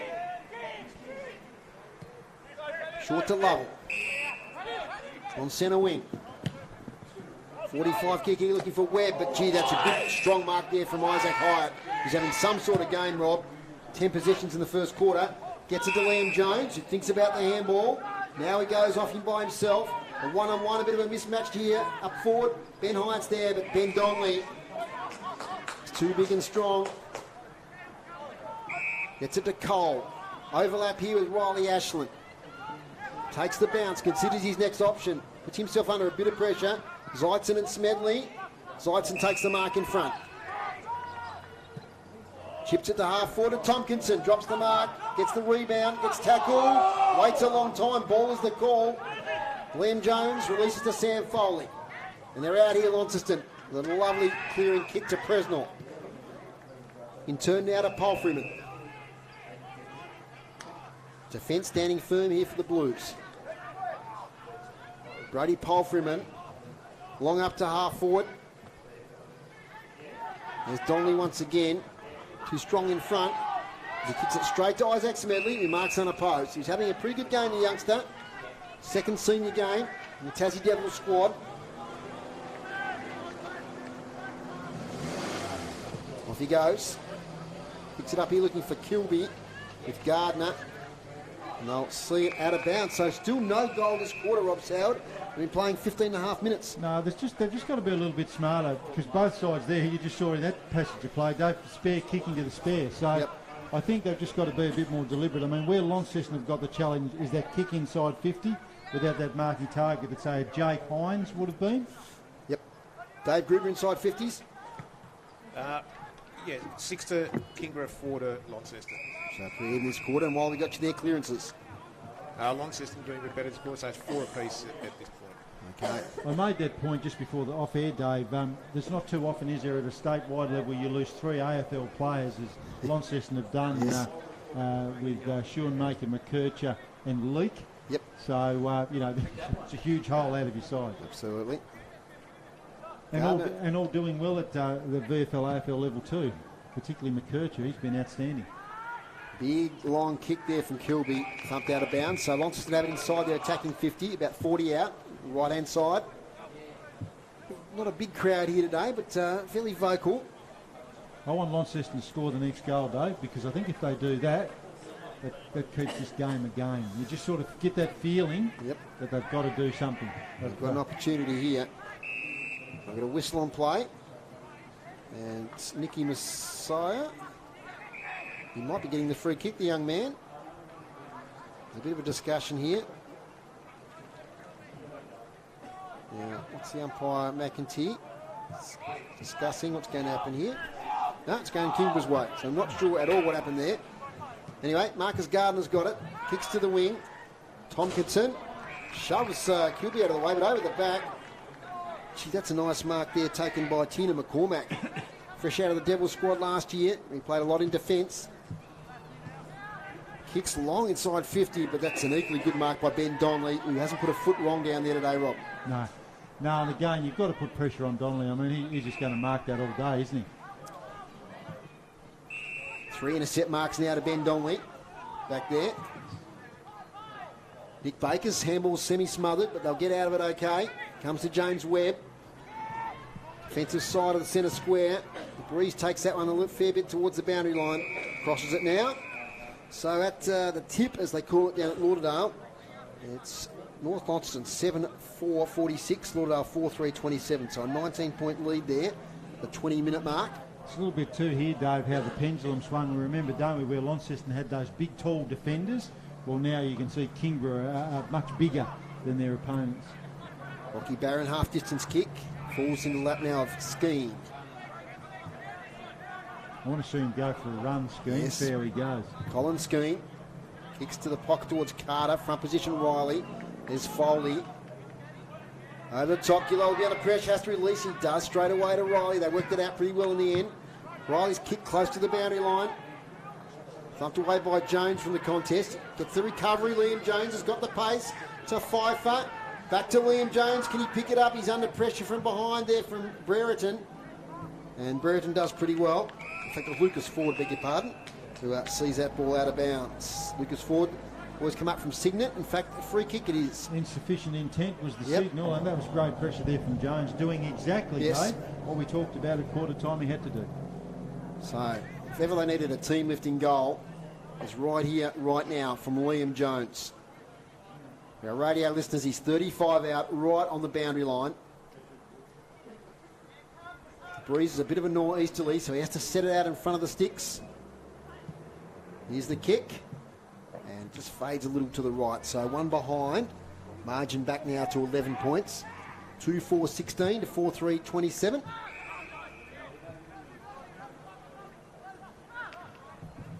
Riley Ashland, short now to Griggs.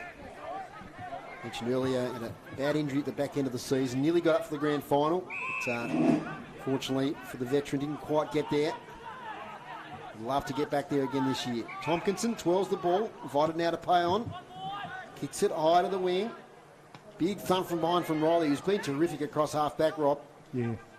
He's been fantastic, and he's making me eat my words. I mean, we know what a great forward he is, but he's been terrific back there.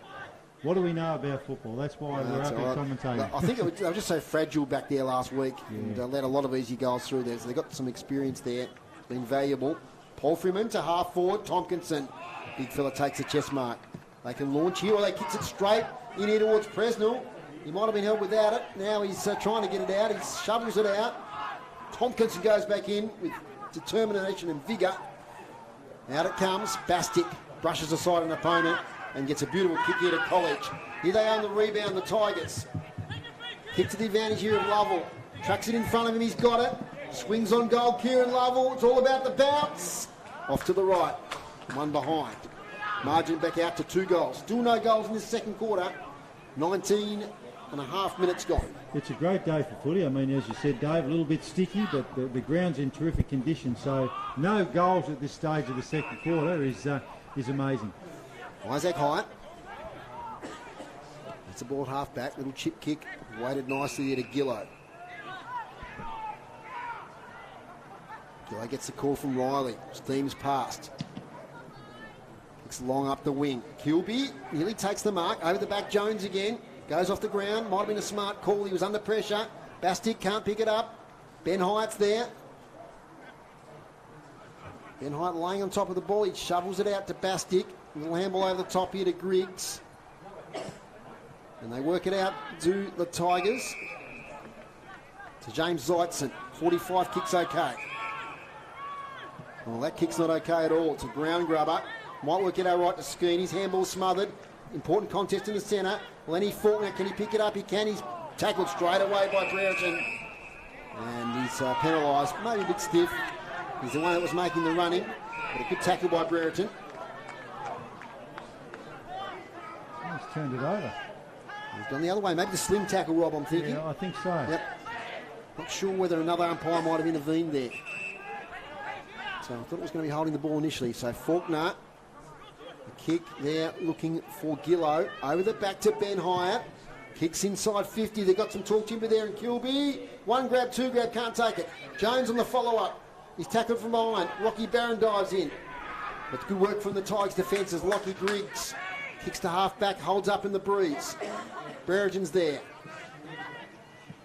Tries to work it out. They've got the numbers here of the Tigers. Webb, sweeping handball out of Lovell. Experience combining there. Lovely kick, hits College on the chest. College attacking side of the wing. 4-4 plays 2-4. Tigers lead by 2. Off the hands there of Riley. Now to Kelp. Costly fumble maybe. Riley comes through though. Taps it to Smedley. Support from Isaac Hyatt. Kicks a low one here in the Jones direction. Gee, that was good from Godonsky at his bootlaces. Back to Brereton. Short kick. Finds his teammate in Mitchell Brower. Measures it nicely to James Webb. Webb. Kick stands up a bit, but Lockie Cliff fumbles. Has to go back and retrieve. Nicely hits up James Webb. Front edge of the centre square. Underground kick, not great. Works out okay though to Cole. Gets out of trouble. Kicks towards the goal face. Mark taken by Sam Foley. So they've got some height back there with Foley and McCormack. Yeah, Riley as well, dropping back and filling in the space. They've held up pretty well to limit the Tigers to 4 goals, and we're getting close to half-time. Foley with a high kick towards the wing. They score each other there. Isaac Hyatt and Kilby. Today's broadcast brought to you by Elgas. For your LPG needs statewide, talk to the locals with knowledge. Phone 13 11 61. Rob Soward. I'm going to come up with a jack jumper simile here, Dave, with this today. If this turned into, a Kingborough kick 20 goals, Launceston aren't going to kick 21 to beat them, but they might beat them if it's an 8-goal to 6 game. Well, that's where it's shaping up. Real It's a little bit slippery. Jack jumpers football. Absolutely. No 100-point scores here. Kelp is tackled. Clifford, now to London, dances around. Skillful, beautiful delivery. Finds Mitchell Brower. That's the skill we come to the footy to see by Kieran Lovell. Yeah, look, he's a class act and he's got lots and lots and lots of time. Now, Launceston aren't covering some players here at half forward. They're lining up to get a pass, but looks like Mitchell Brower It looks like Hyatt and Lovell are playing off each other, so they're obviously both gathering plenty of possessions.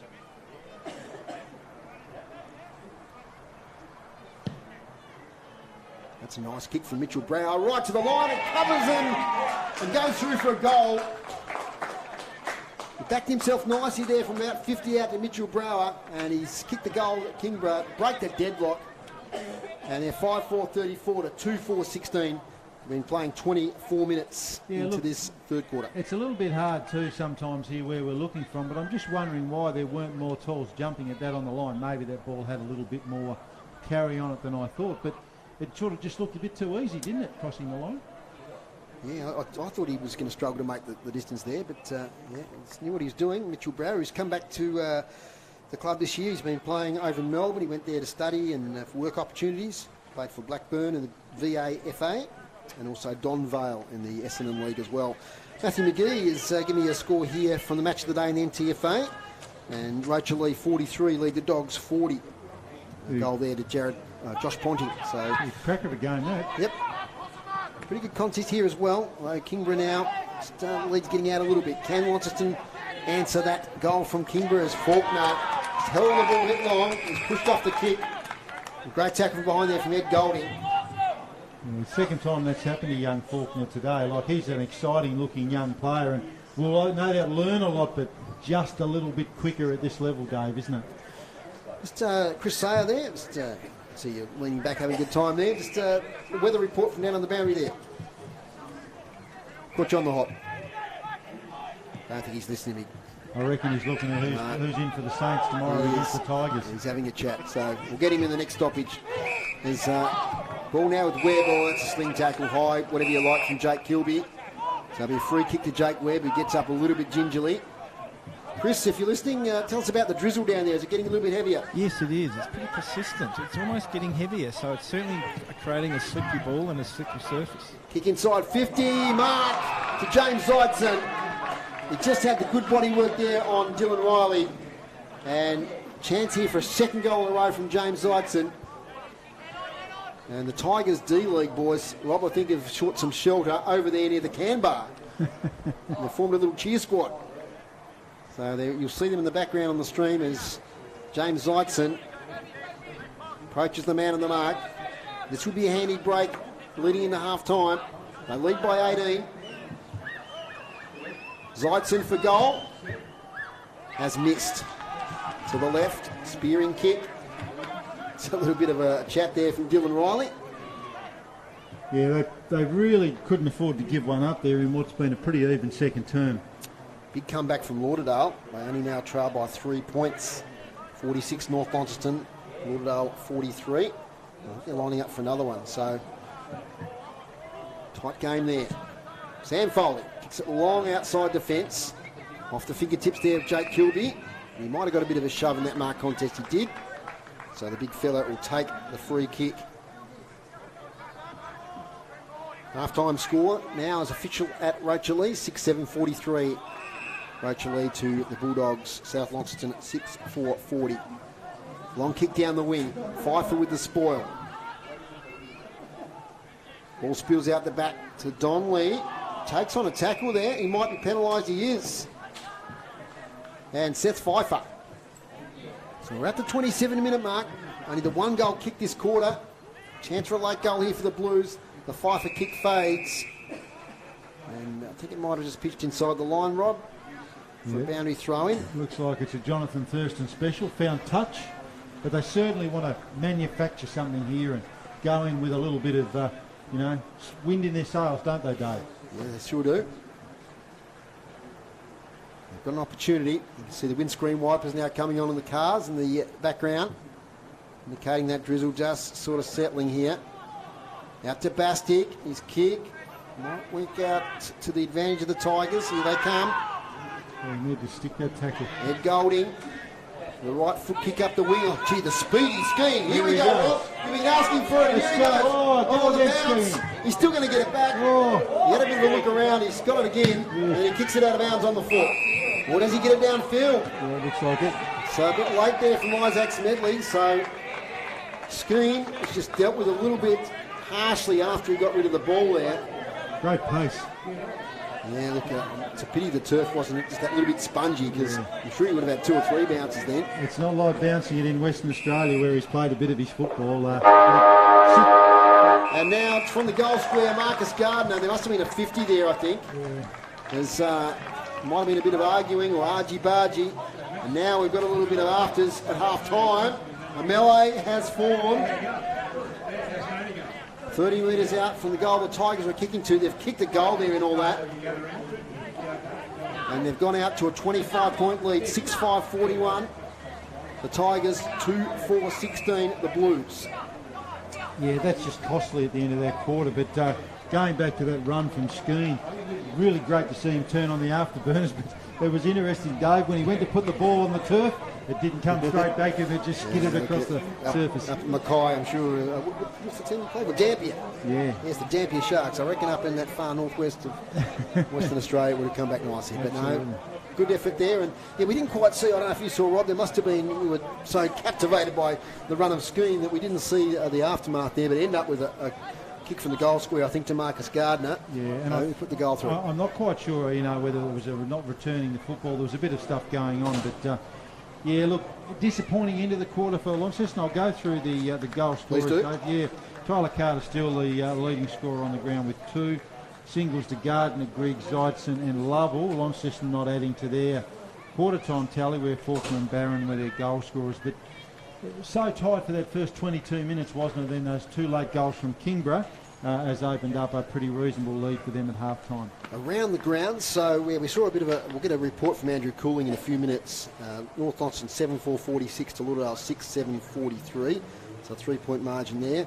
And I picked this one on Chris's program yesterday, Chris Ball's program. I said that Glenorchy would win. It's not over yet, of course, but at half-time they lead 8-5-53 to North Hobart 5-5-35, so an 18-point lead there to the Pies, who did not win a game last year. Well, it's interesting, and again, I'm going to tie the jack jumpers into this. I was actually down there for a game a few weeks ago, and the Glenorchy guys had been training, and the numbers they had there was terrific. I know that they'd struggled, didn't they, previously? Yep. Just the energy around the KG5 Oval was fantastic. Fantastic. Dave Gruber, you've been allocating the stats to the different columns there. What have you come up with? What are the half-time stats here?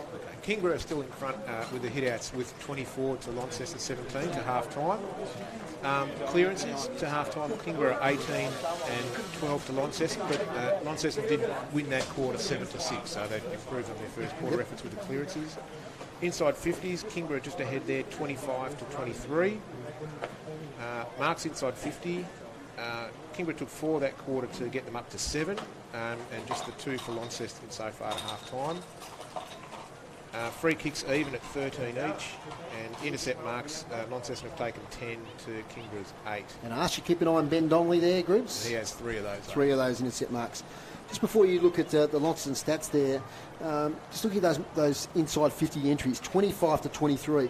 It just, there's no target there for Launceston, is there? Like a tall target. We see Carter's kicked a couple of goals. Gardner's involved. They've got Zeitzen and these guys that can take a grab up there. The Blues have had a bit of it, but just not a firm target up forward. Yeah, and that's where you're robbing Peter to pay Paul. I mean, Dylan Riley would be that tall target, but also where I think Hines was so important for them, Dave.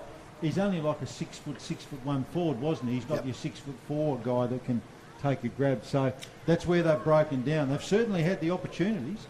So I guess if I was Mitch Thorpe, I'd be talking that up. But coming back to the stats that you mentioned, Dave, our 3 top possession winners for Launceston in the first quarter carried on their good work in the second. Isaac Hyatt 15, Sam Foley 11, Bailey Gillow 11.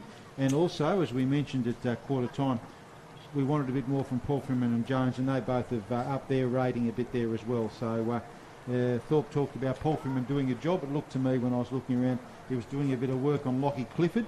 And for Kingborough, we mentioned they've kept the eye on the stats, Launceston, of James Webb, and he's got 12 disposals at half-time. Yeah, he's been one of the better players there for Kingborough. I think their midfield's pretty good. Lovell has just been involved with lots of different things. He's doing lots of different roles. And we mentioned Ben Donnelly down the back there. He's taking the set marks, and he's just been a calm presence down there, along with a pretty strong back line for the Tigers. It's half-time here at Wondsor Park. At half-time, it's Kingborough 6-5-41 leading Launceston 2-4-16. We'll take a break, and when we come back from the break, we'll have Andrew Cooling on the line, who's calling the game for the stream today down at Lauderdale between North Launceston and Lauderdale. Play your cards right with new LPG deals from Elgas. Whether you're moving in or you're settled in, make the switch online today. From LPG account credits, fixed pricing and carbon offset options, Elgas has got you covered. Don't lose out. Visit the website, choose your new deal and sign up today. Go online, www.elgas.com.au. Elgas, local, safe and reliable. A sponsor of City Park Radio.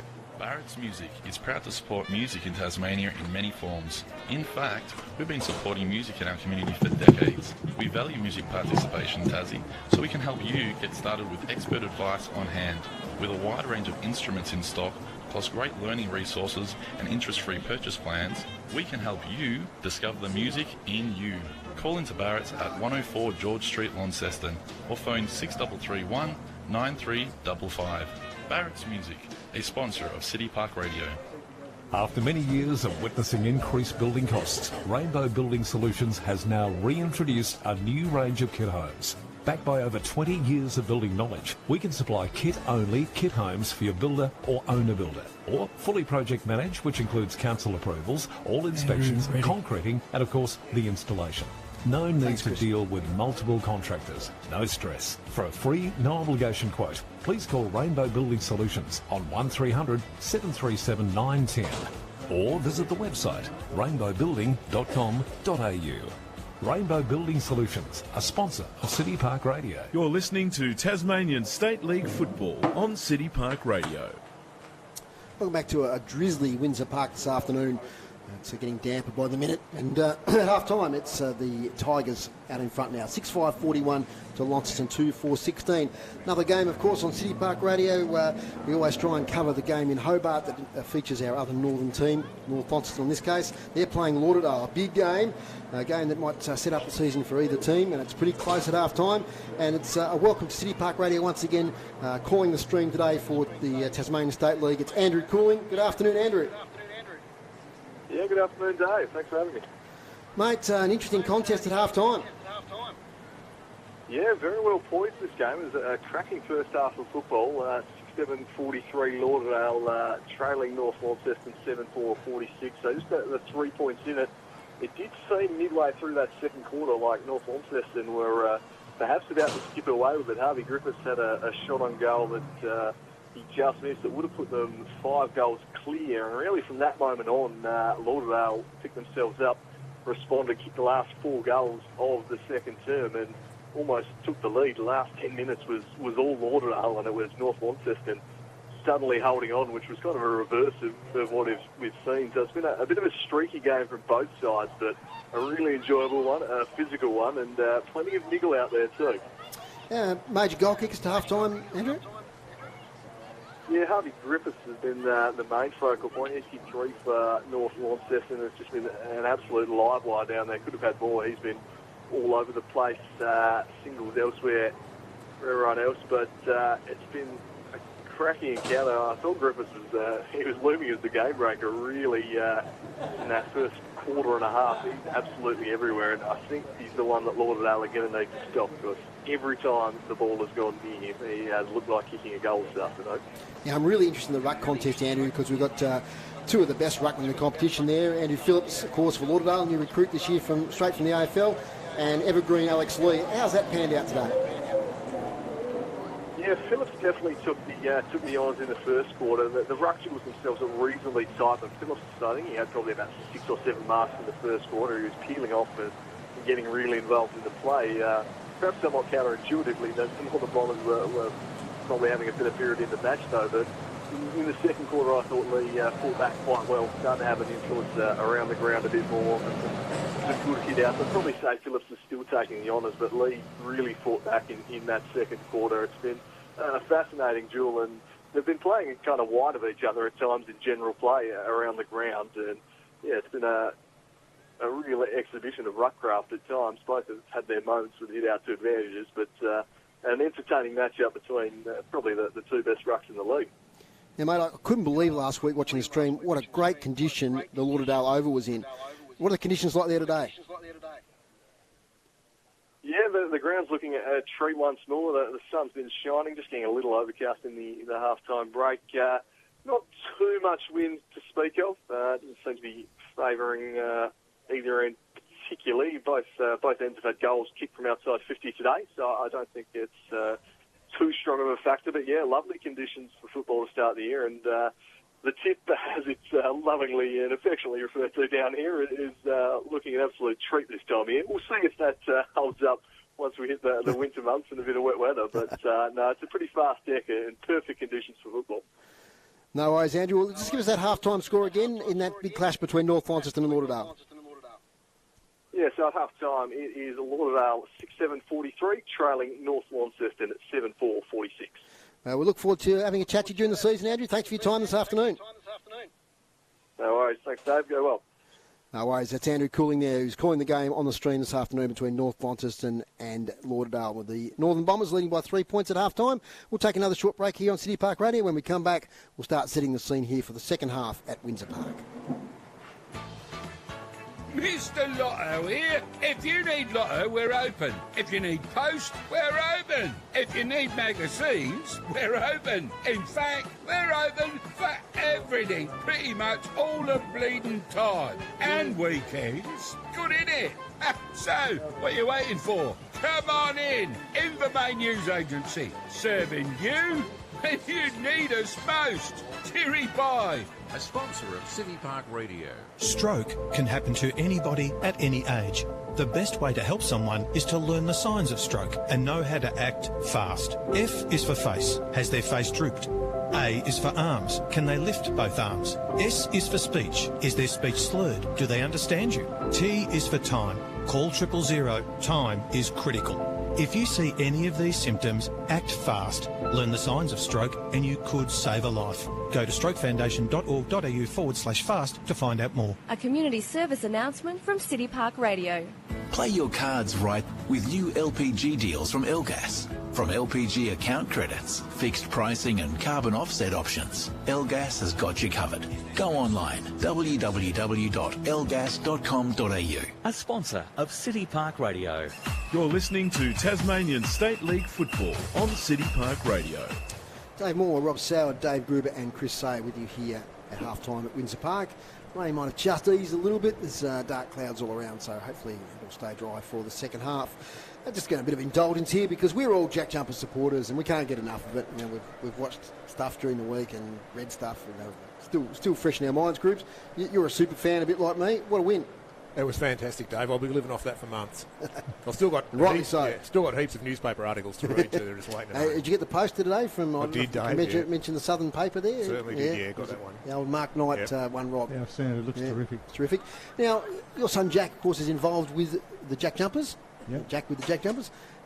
He probably sees the inner sanctum a little bit more than most people. He must be so over the moon. And I know you showed me a great picture and you put up on social media and stuff of Jack and Crawford, Jordan Crawford at the end of the game, sharing a moment. But from what you've spoken to Jack about, what was it like in that inner sanctum for the Jack Jumpers?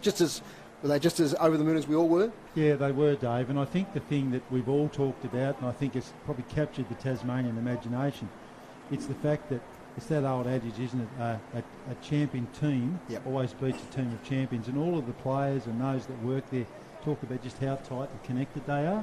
And to me, that's the recipe for success in sport, isn't it? Or life.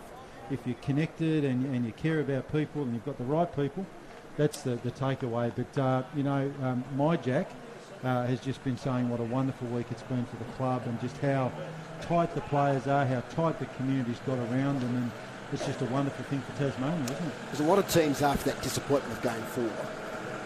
It may have crumbled myself. That was our chance. We've blown it and then just gone over there and lost that last game. But not the Jack Jumpers. They got themselves back together and they, in that game, 10 points down early, 9 points down in the last quarter. They looked down and out, but they managed to bring it home. Yeah, it's just that classic, champion team stuff. And I mean, when you look at that Melbourne United side, you've got a guy like Ariel Huck-Porty, who I reckon will be NBA drafted. You've got Dellavedova, who's been there and done it all. Golding, who's been there and done it all. And it could be quite intimidating. But just that belief they had, you know, the belief in each other. The other message that I hear a lot, Dave, from that inner sanctum is that everyone in the team does their job.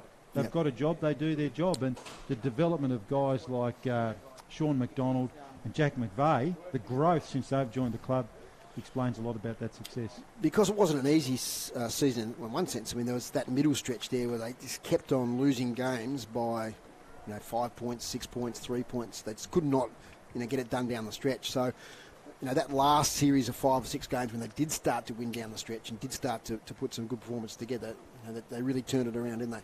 Yeah, it's that belief, isn't it? I guess that's the thing with basketball. It seems a little bit different to footy in that you can come out, say today and get beat by 30 points, come out 2 days later and win by 10. It's just that ability to learn from your mistakes and have to have the last 3 games decided on the very last shot.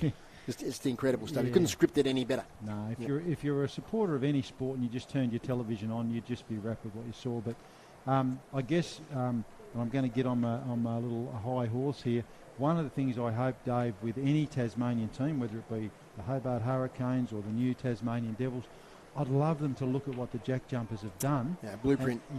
Blueprint. Build it from the ground up. Have those community connections and get the right people. Get the right people involved and success comes. Absolutely. Did you get your Devils stickers in the mail this week? Yes, got the Devils stickers, so they're up on the car already, very proudly. So I ordered the jumper yesterday. Yeah, so did I. We might have a day where we all wear our jumpers and get the camera boys to take a photo. Up here for that one. As the umpires back in the ground, so are both teams, and so has Chris Sayer, who's emerged from the Tigers' rooms.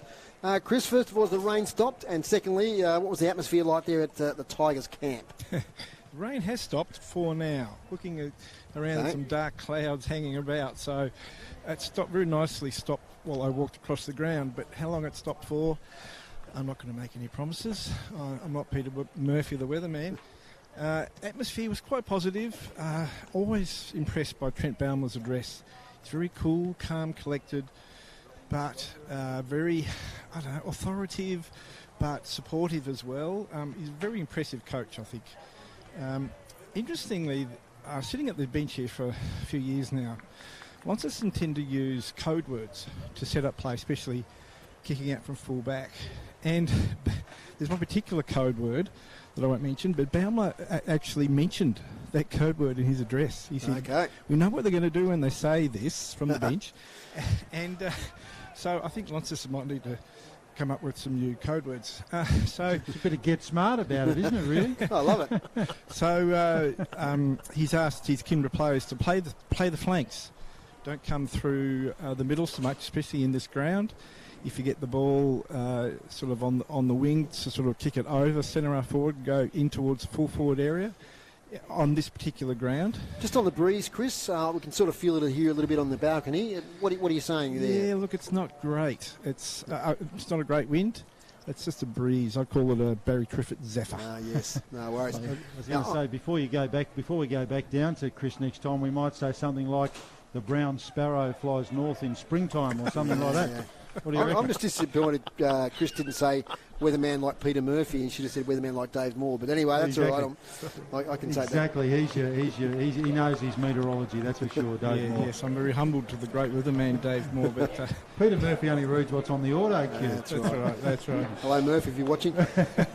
I think they're not taking this team lightly. Kingborough are not taking this team lightly. So I think it's a nice handy lead to the Tigers, but I wouldn't rest on those laurels. Now, Chris, it seems to have been so far an injury-free game. We haven't sort of seen anything. Anything you've observed down there? No injuries that I can see. Okay. There has been a bit of spite, a bit of temper in the players. I think it's just how seriously they're taking this game, especially with the two ruckmen, the two tools. They virtually at each other's throat the whole game.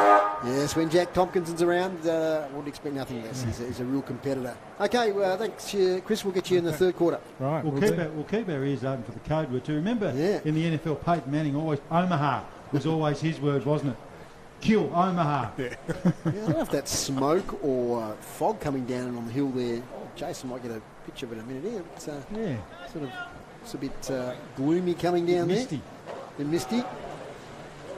About to get underway now. Of course, we've seen games like this, Rob, where perhaps the favoured team and the team that's not favoured, and the not favoured team hangs in there, and its fitness or just extra class can sometimes blow it out. So we hope for the sake of the contest that Launceston can continue.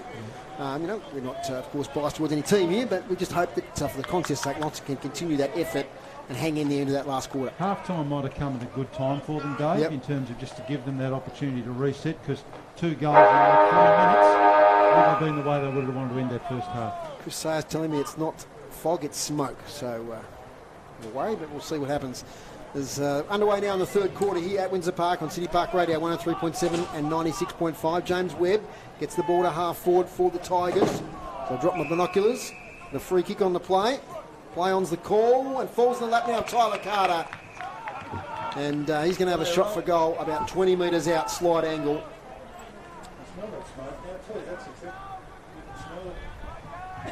You can smell that smoke now. That's exactly what it is. Great call over there. Agent 47, known as Chris Sayers. Yeah, it's really pouring over the hill there. Anyway, Tyler Carter for his third, the first of the third quarter.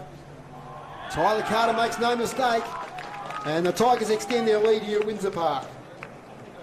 They're up to 7-5-47 and 2-4-16 for the Blues. Yeah, not the start the Blues would want, Dave. Absolutely not the start the Blues would want there. And too easy. Tyler Carter, you just can't give him those sort of opportunities from there. He's almost automatic, isn't he? Not the most textbook style, but just a very effective, big, strong body in that Kingborough forward line. Yeah, it's just the matches there. You look at Riley up against Carter, and deep in the goal square, you've got Marcus Gardner there with Sam Foley. So both Riley and Foley are classy players, no doubt, but just a bit of a weight difference there. Tompkinson and Kilby to go at it again. Nice bounce by the umpire. Kilby with a tap in the Polfeman direction. He tracks it now, gets tackled nicely by Cole.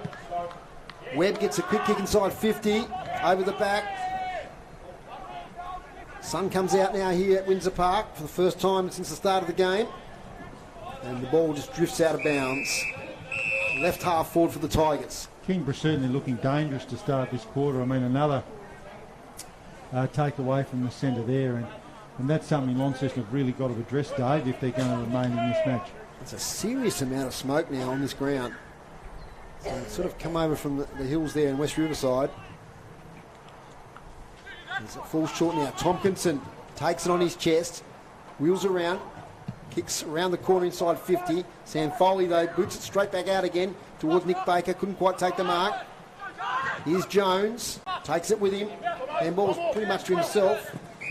Taking over the line there is Will Clifford. He's a great athlete, Donnelly. I mean, you can look at the build of him there, you know, like a 6'3" defender, and he just reads the play so well, doesn't he, Dave? I hope that's not Alec Croswell burning stuff off in his backyard. No. It's very, very thick here at the moment. You probably see it, those watching the stream.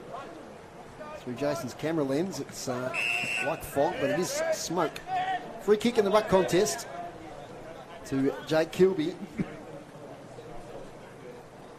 You hear us coughing in a minute, you know what it's all about. He's up to half 40 here. Jones takes a great one out of mark. He's held with it. Without it, I beg your pardon. So Jones, 2 kicks out from goal, right on the boundary line. This is where they lack the tall timber rod. They've got Seth Pfeiffer up there.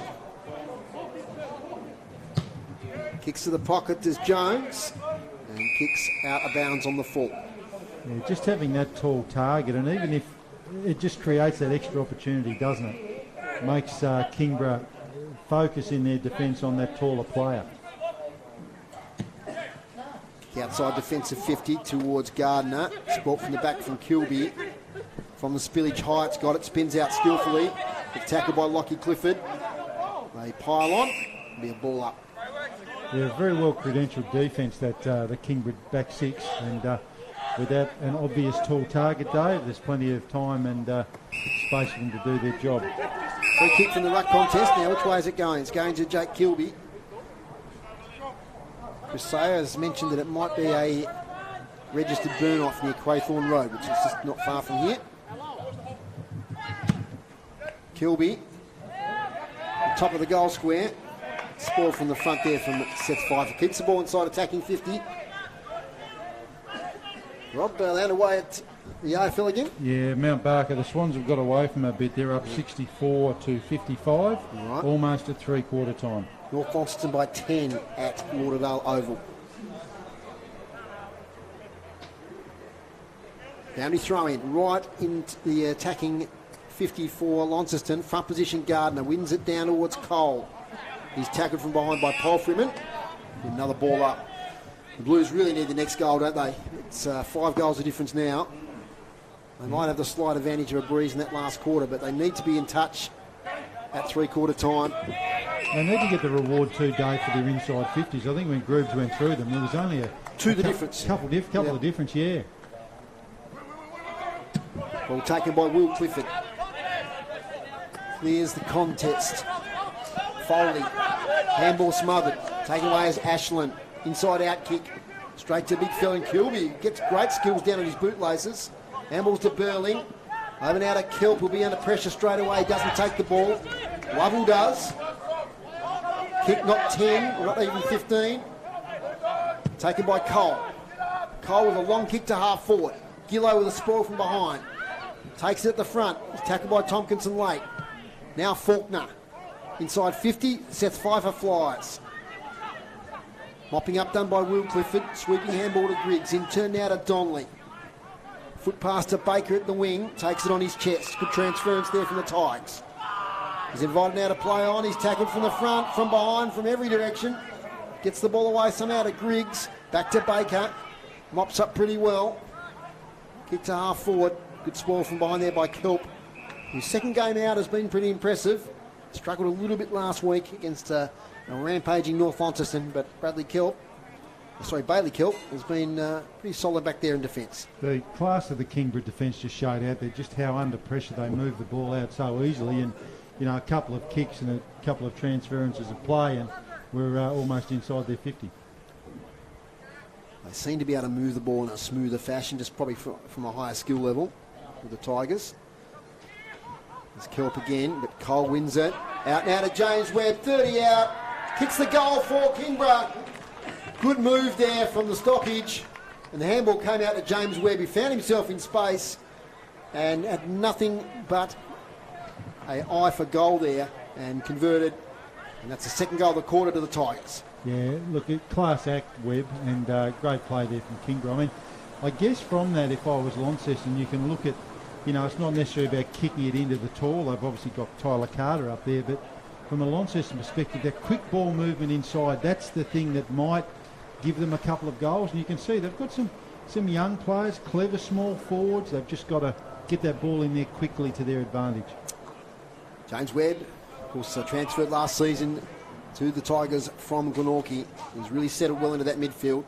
From the tap, Bailey Gillow has tackled. Today's broadcast brought to you by Elgas. For your LPG needs statewide, talk to the locals with knowledge. Phone 13 11 61. And Bailey Gillow gets himself a free kick as I looked away. Rob, yeah, Jack Tompkinson wouldn't let him go and gave up a silly free kick he probably shouldn't have given away. Rocky Barron outsized there by Baker. Baker spoils to Clifford, overcooks the kick. Chance for Gillow, can't quite take it with him. Dives in again. Now it's the old one, yes. Not the old one, the new one. If you dive in and take the legs, you get the free kick against you, unfortunately, there for Bailey Gillow. Brereton kicks it inside 50. Taking it there is Gardner. Gets it off to Ashland. Releases it to Lovell, who's tackled by 3 Blues. Somehow gets it away. Jones sells a teammate under pressure. Presnell, half-distance kick. Palfreyman, support from Foley. On now to Connor McCormack. Oh, he's under the pump. He had it sold before he got it. 3 Tigers swarm. Somehow gets it to Palfreyman, to Kelp, to Jones. That's good play by the Blues. Now to Connor McCormack. By foot to Ben Hyatt. That is good play, Launceston. Now Ben Hyatt gets the 50 out. Gets it towards goal. 1-on-1 Pfeiffer and Donnelly. And Pfeiffer will get the free kick for a hole. And that is I'd say, the best passage of play by the Blues we've seen in the last couple of weeks. They took it from half back. They backed themselves in with their skills. And let's see if Seth Pfeiffer can cap it off here with a goal. Well, and that was a great play from Hyde. He kicked it to Pfeiffer's advantage. Yes. He could be the only person who could legally mark the footy. And right behind this one, on the balcony at Wondsor Park, Seth Pfeiffer Pfeiffer kicks the third goal for the Blues and just hasn't been touched here as the sun bathes Wondsor Park. 3-4-22 to 8-5-53. The margin back to 31 and reward from effort there for the Blues. Yeah, it was terrific, and you called it beautifully there, Dave. They were brave. They took the game on. It went through a set of hands, created that opportunity for Hyatt, who kicked it to the advantage of Pfeiffer and was infringed against by the Kingborough defender. So that's a big move this week. Seth Pfeiffer was in defence last week and Dylan Riley was in that key forward position, but I think the swap has pretty much worked today. Riley has been a little general there across half-back. And Fife hasn't had a lot of opportunities, but he just has to create a contest, doesn't he? That's what you need to do as a tall forward. Yeah, he does. And if he finds himself in a position, where he can he's got to make the Kingborough defenders accountable and account for him. 10 points of difference at Lauderdale. Northern Bombers lead. But Lauderdale had a shot on goal to narrow it to 4 points. And looks like they've hit the post. So 9-point margin there. Kilby in a wrestle with Tompkinson. Bailey Gillow. It's a handball away now to Polfreman. The midfield of Launceston are just starting to lift to half forward. Oh, good work there from Godomski. He couldn't quite take the mark though. He called the other players out. Got the front position but just fumbled at the last moment. And that's where you've just got to be a little bit smarter going inside 50 against those bigger, stronger Kingborough bodies. I mean, Godomski, terrific defender. Try and kick it to the advantage of your smaller forward. Boundary umpire Dom Shaliro throwing it in the sunshine now. It's got a little bit warmer here at Wondsor Park. Bailey Gillow looks for an outlet. Now has to go the kick. Here to half forward, Jones in a wrestle. Nearly takes the mark. The C is in there, Jones over the shoulder. But waiting back there is Donnelly taking another mark. So Ben Donnelly right in his defensive goal square. Goes long. Low kick, straight to Kilby though. Yeah, Tompkinson fell over. Handball now to Polfreman. 55 out to the goal square. Pfeiffer again. Barron. Pfeiffer can't quite take it. Tigers defence working towards the goal line. Barron falls over, he dives in. Player late upon there, but no free kick. Good umpiring. Flock of Galars flies overhead. Join the three Galars sitting here at the table, Dave. Oh, a little snap there from Jones, but smothered. Riley Ashton with the clearing kicks. Good one to Ed Golding. So they can relieve the pressure. They're streaming forward now, the Tigers, but taking his time is Ed Golding. Goes short here, looking for Skeen. Reading it pretty well, though. It was Faulkner. He got in the way. And a high tackle there on the debutant Finn Price, youngster. Looks like he's just going to pump it in. Probably not a bad option. Barron from a position. Tompkinson can't take mark. Numbers though with the Tigers.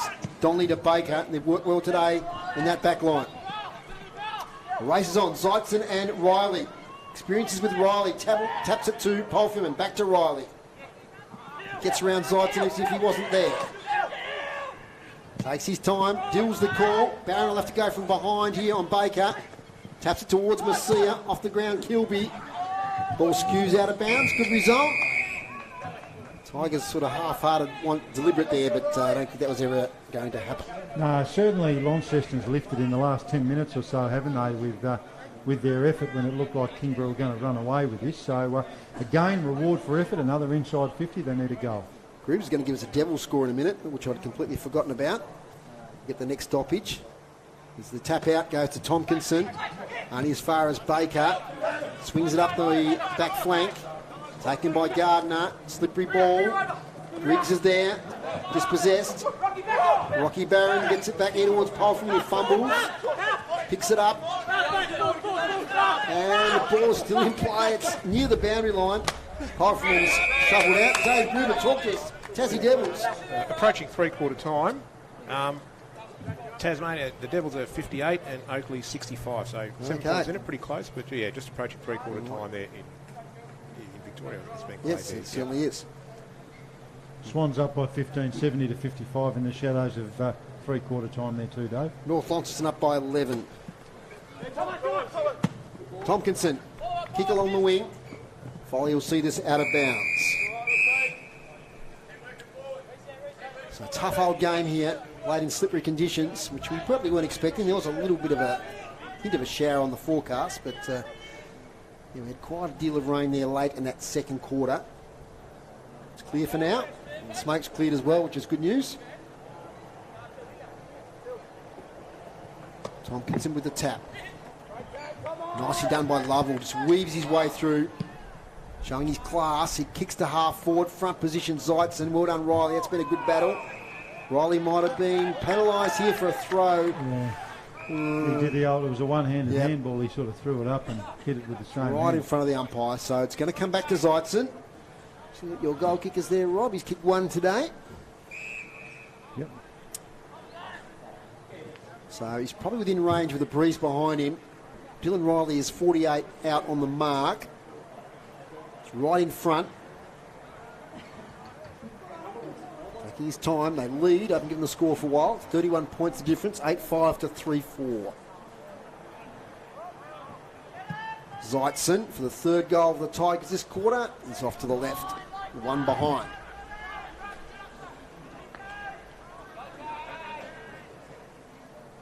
Sam Foley with a relieving kick out. City Park Radio Sport next week at UTAS Stadium. Next look at North Launceston. They're up against North Hobart from 5 to 1. And tonight, Tornadoes up against the Hobart Chargers. Join us from 5 to 6, myself and Simon Austin and Justin Bryan. He's with Goulding, kicks it inside 50. Oh, gee, Lenny Faulkner copped a high one there from his fellow number 14 in Gardner. He's slow to get up. He's up now. He's got the free kick. He jumps up. None the worse for wear. Short kick now to Foley. Deep in the back flank. Has an outlet in Polfreeman, who takes the mark in those customary pink boots. Looking to switch, but now he's signalling he wants to go more centrally. Gets around Goulding. Spots up Hyatt. That's Isaac Hyatt over the back. Tompkinson and Kilby are there. That's smothered over the boundary line. Just hanging in, aren't they? Clearance is well on top this quarter. Kingborough with 8 to 2, but they're getting a lot of first use of the ball with 11 hit-outs to 3. Inside 50s? They're pretty even. 7 to Launceston, Kingborough with 6. But okay. Handball comes out from Mitchell Brown now to Lovell. Half forward, finds Skeen. Colin Skeen. That's a lovely kick. Lace out. Didn't have to break stride. I think it's Max College over there that's taken the mark. Yeah, beautiful kick, and I don't know, there must have been a defensive mix-up, I think, there, Dave, because College had acres of space, didn't he?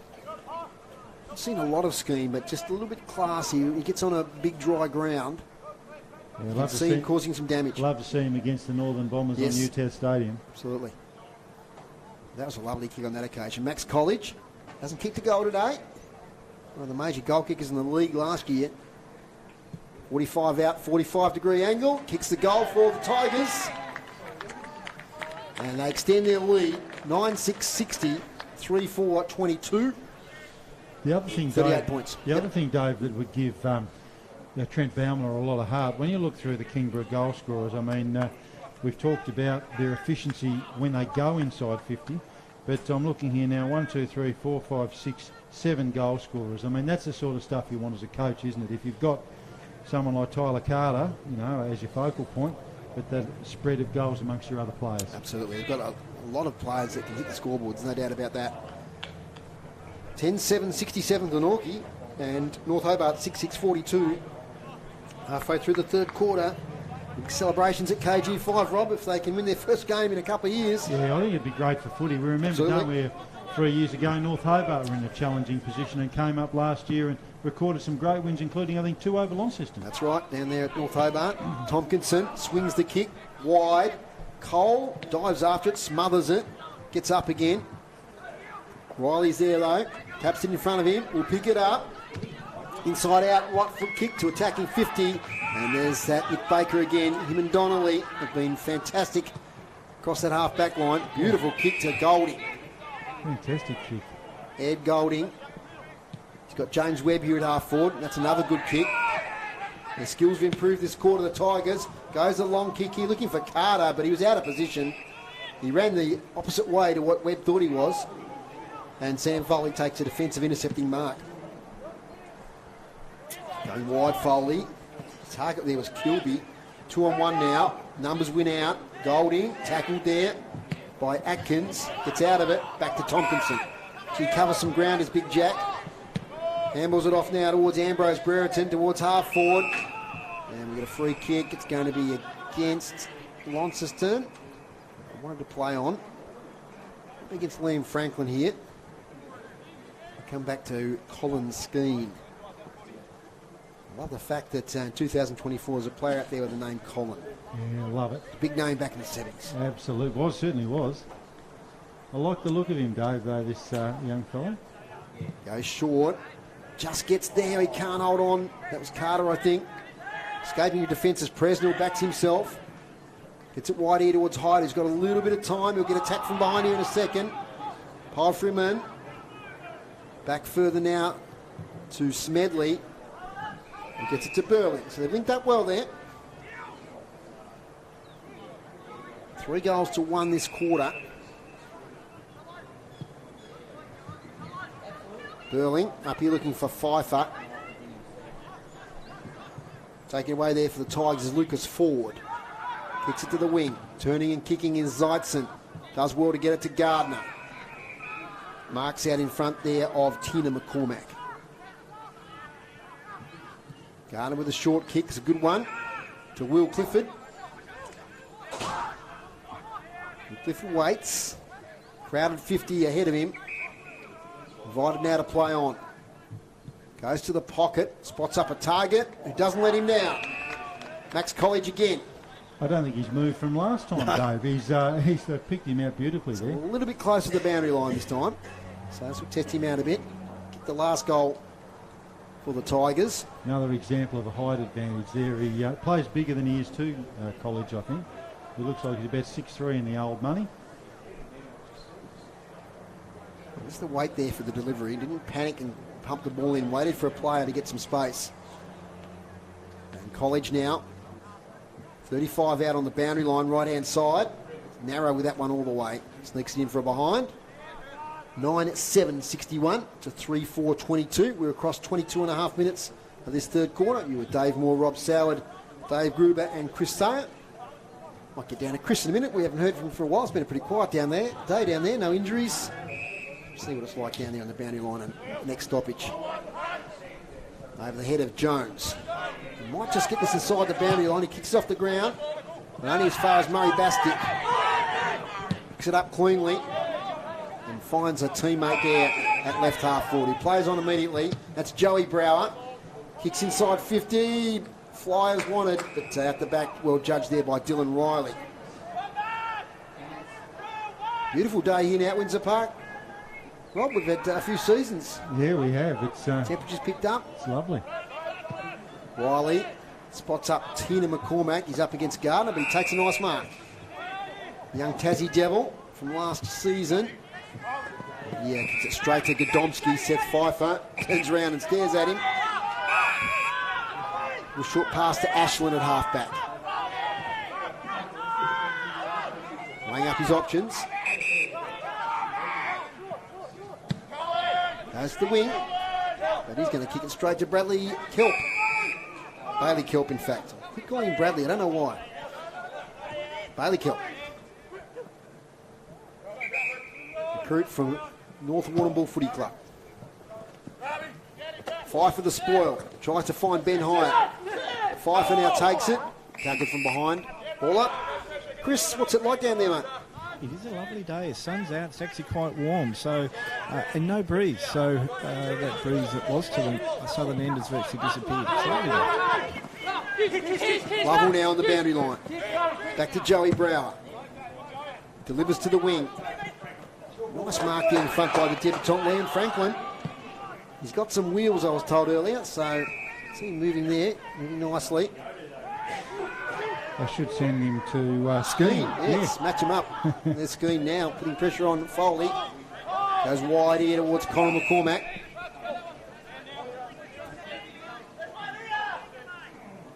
They his time with now nearly 25 minutes. Kill it as the call, but there's an over the shoulder. He's going to come back to Bailey Gillow. So a chance for an inside 50. Inside 50s for Dave Gruber. 11 to Kingborough this quarter, 8 for Launceston. Well, that's 9. Bit towards Kilby over his head. Chance. Ben Hyatt kicks the goal. His first goal for Launceston. Well done, the young man, recruited this year from Hillwood. And he's read it nicely. Little inside-out kick. It's a good sense for goal as Ben Hyatt. And he just brings the Blues a little bit closer. 4-4-28 to Kingborough. 9-7-61. 33 points of difference. Just sneak another one and get within that 5 goals. Just a bit of belief. But you think Kingborough's still under control of the game. But Ben Hyatt, I mean, we saw him last year in the NTFA Grand Final for Hillwood.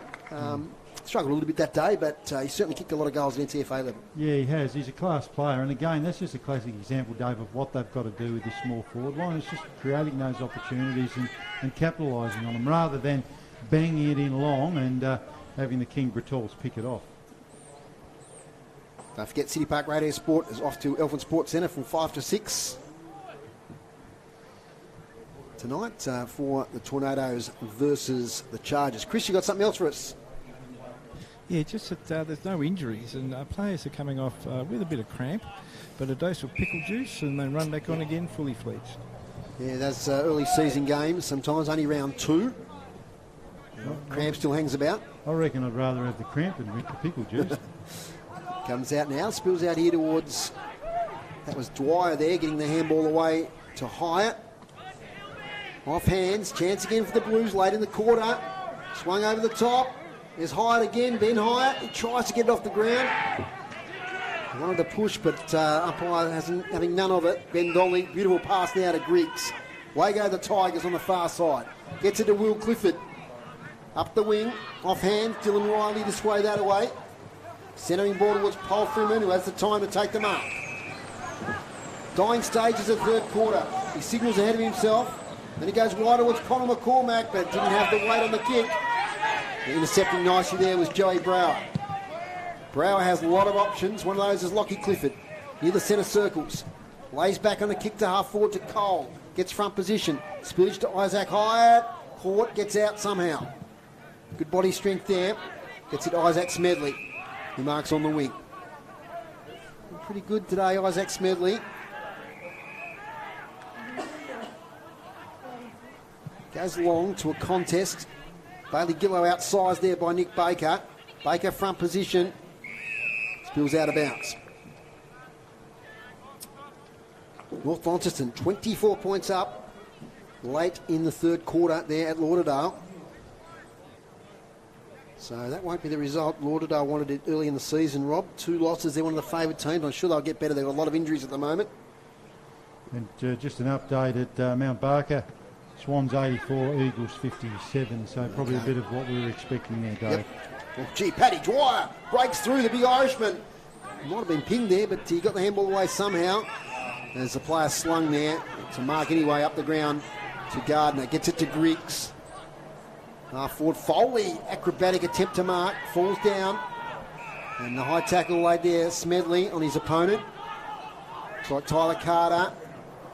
His kick's poor, straight to Josiah Burley. Skill level been a little bit to be desired today, Rob, has to be said. Yeah, there's a bit of early season stuff in it, isn't there, so. Dave? Just getting that touch. Quite seen the cleanness we'd expect from either side at this level.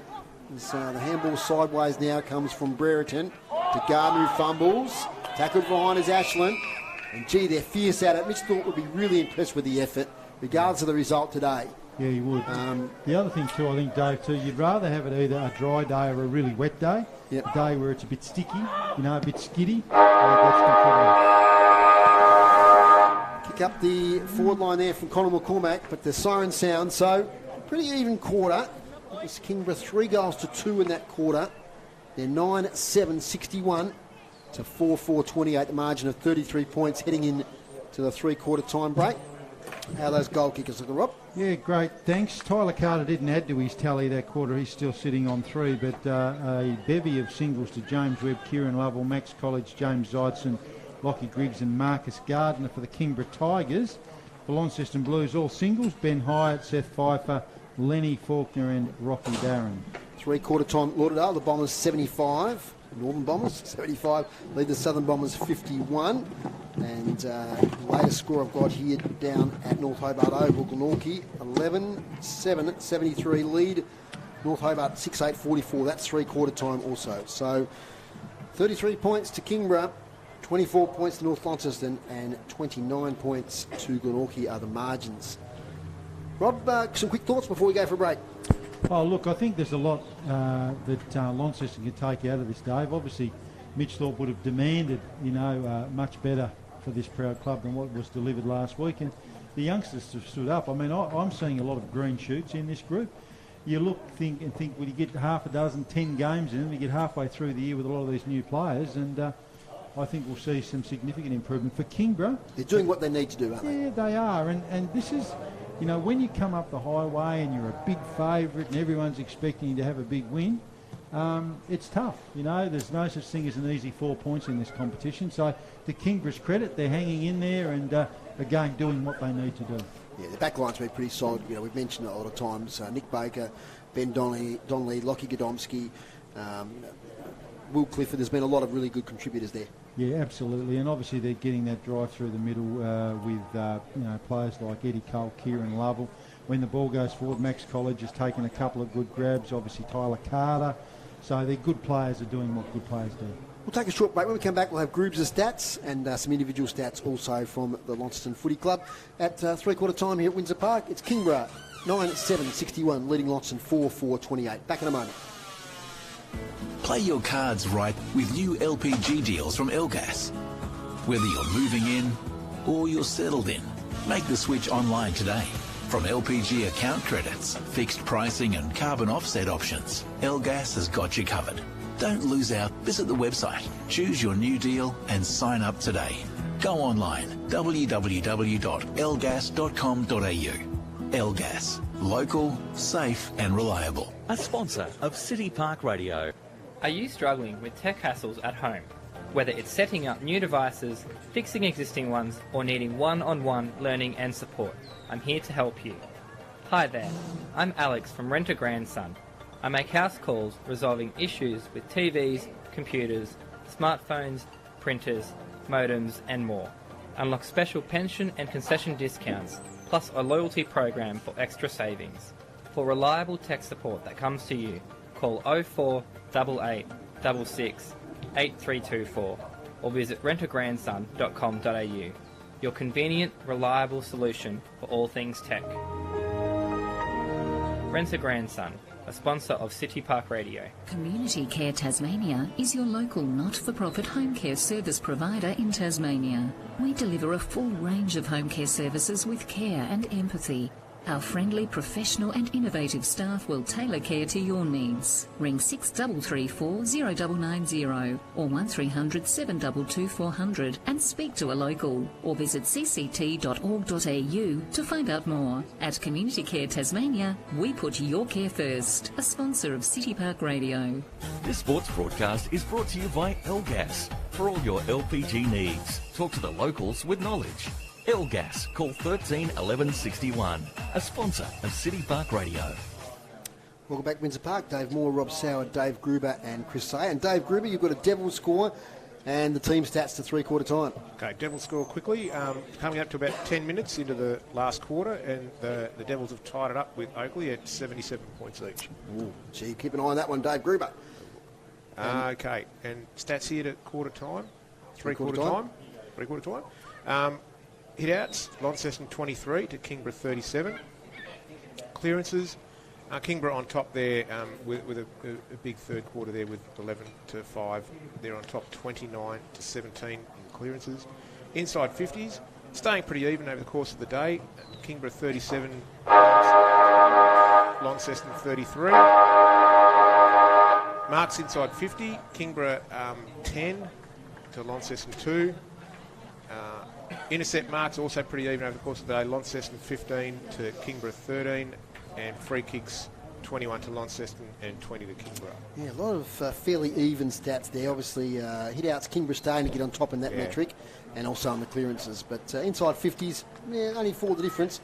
Marks inside 50, we talk about those targets. Rob, 10 to Kingborough, 2 to Launceston. And you got the individual stats there, Rob Soward. Yeah, gold, silver and bronzes they've been all day, Dave. Isaac Hyde with 20, Sam Foley with 18 and Bailey Gillow with 16. But interestingly, Dylan Riley, playing a really, really good game. We've talked about across half-back, sitting on 16.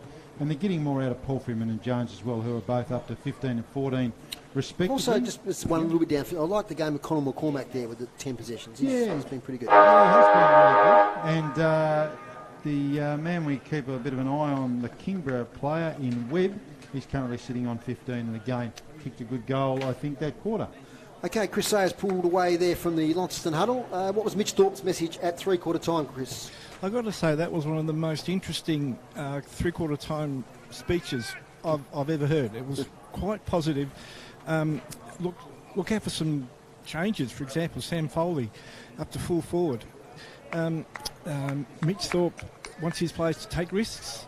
He doesn't want to just lose the game by 5 goals. He wants to see the side take risks and try and open the game up. He was very complimentary that his side has had one more inside 50 than the opposition. Don't know if Groobs agrees with that, but he was very complimentary to his team. Yep. He even called the supporters into the huddle, not just the players, but the fathers, family members, all the supporters into the huddle as well. Fascinating. So let's see how this quarter goes. Yes, thank you, Chris. And that swap, Rob Soward, has been Seth Pfeiffer to fullback and Sam Foley to full forward. So there's the switch. Last quarter action underway here at Wondsor Park. Can Launceston make a run at this? Kick off the ground by Nick Baker. Couldn't get any distance on it. Going to get a secondary ball up here. Today's broadcast brought to you by Elgas for your LPG needs statewide. Talk to the locals with knowledge. Phone 13 11 61. Playing away again at Lauderdale. Nice crowd there by the looks. As we've got a over-the-shoulder free kick from the ruck contest against Jack Tompkinson. In fact, it's going to Bailey Gillow there in the follow-up. Been pretty good today, as Rob said, 16 possessions to three-quarter time. 45 kicks, good to Presnell. Leans back, gets it to Ben Hyatt, too far out to score. Thinks about giving it to his brother over the top. And he centres it up here towards Foley. Over the back now, it's Kilby, who's gone forward. Chance here, Foley. Goal, Sam Foley! The movers work straight away here at Wondsor Park. Sam Foley kicks the goal and just edges the Blues a little bit closer. 5-4-34 to 9-7-61. Margin of 27 points. And Mitch Thorpe thinking, well, I picked that one. Yeah, it's always great as a coach, isn't it, when you do that? But it's a smart move. I mean, you've got to throw the dice, roll the dice to win the game. You know, you're not going to go into the rooms and go, look, we only lost by 50. What a good game it was. And Foley's a big, strong player. Give you contest. And this will really test Jake Kilby's engine, because he's also pushing forward now to try and make that second forward person there that's a target for, when they get that ball inside 50. Jake Kilby against Tompkinson. Mid-air kick from Gillow. Falls though into the lap there of Ashland, not 15 play on. His handball's intercepted by Jones. Jones in a contest, but good work, Will Clifford. Gets it to Tompkinson, shrugs a couple of tackles, back to Baker. Tries to get around Gillow, he's gone. Great tackle, Bailey Gillow. So here once again we see Kilby pushing back. And there's a size mismatch there too. If they go to Kilby. He goes to Burling on the run, kicks quickly. Kilby's there, Foley's there. Kilby! The big fella, Jake Kilby, got the front position. They didn't have a match-up for him. Tompkinson was still in the centre square. Yeah, just very quickly while we're preparing this, Tompkinson looks, he's sucking the big ones in, but he gave away the free kick that led to that first goal, so he's given away some silly free kicks today. He's a great player and so important to them, but got to be better disciplined. Boy, oh boy, this would make it interesting. Jake Kilby kicks for goal. Umpire works, but he sneaks it in, Jake Kilby. 2 in a row to the Blues. 5-4-34. In fact, they make that 6-4-40 to 9-7-61, 21 points the margin.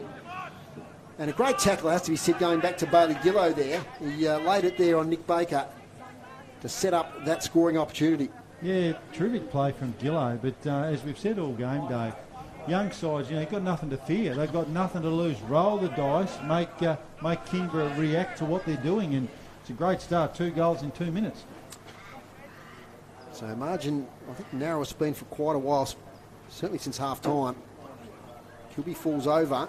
Tompkinson picks up the ball. He's dispossessed. Ashland goes in with head down. Out now to Lockie Clifford. Look away handball to Cole. Back to Lockie Clifford, the skipper. Kicks it low and nicely.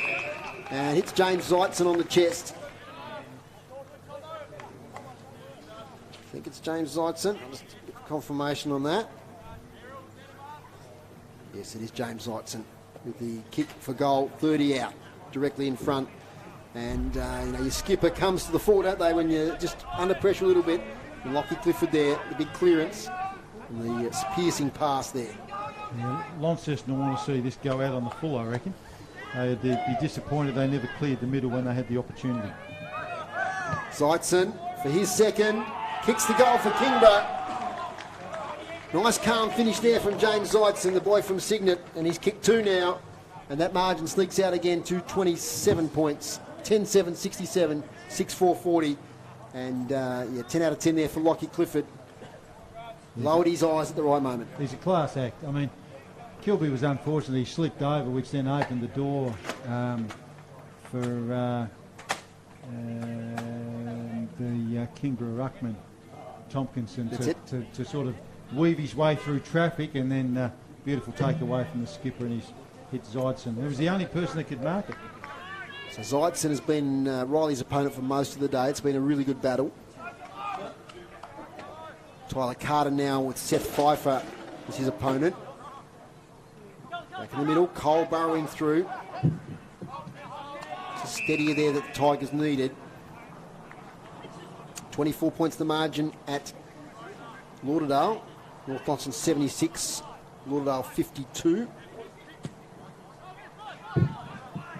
Comes to half forward here for the Tigers. College leads the race for the ball. Handball's back, little kick forward.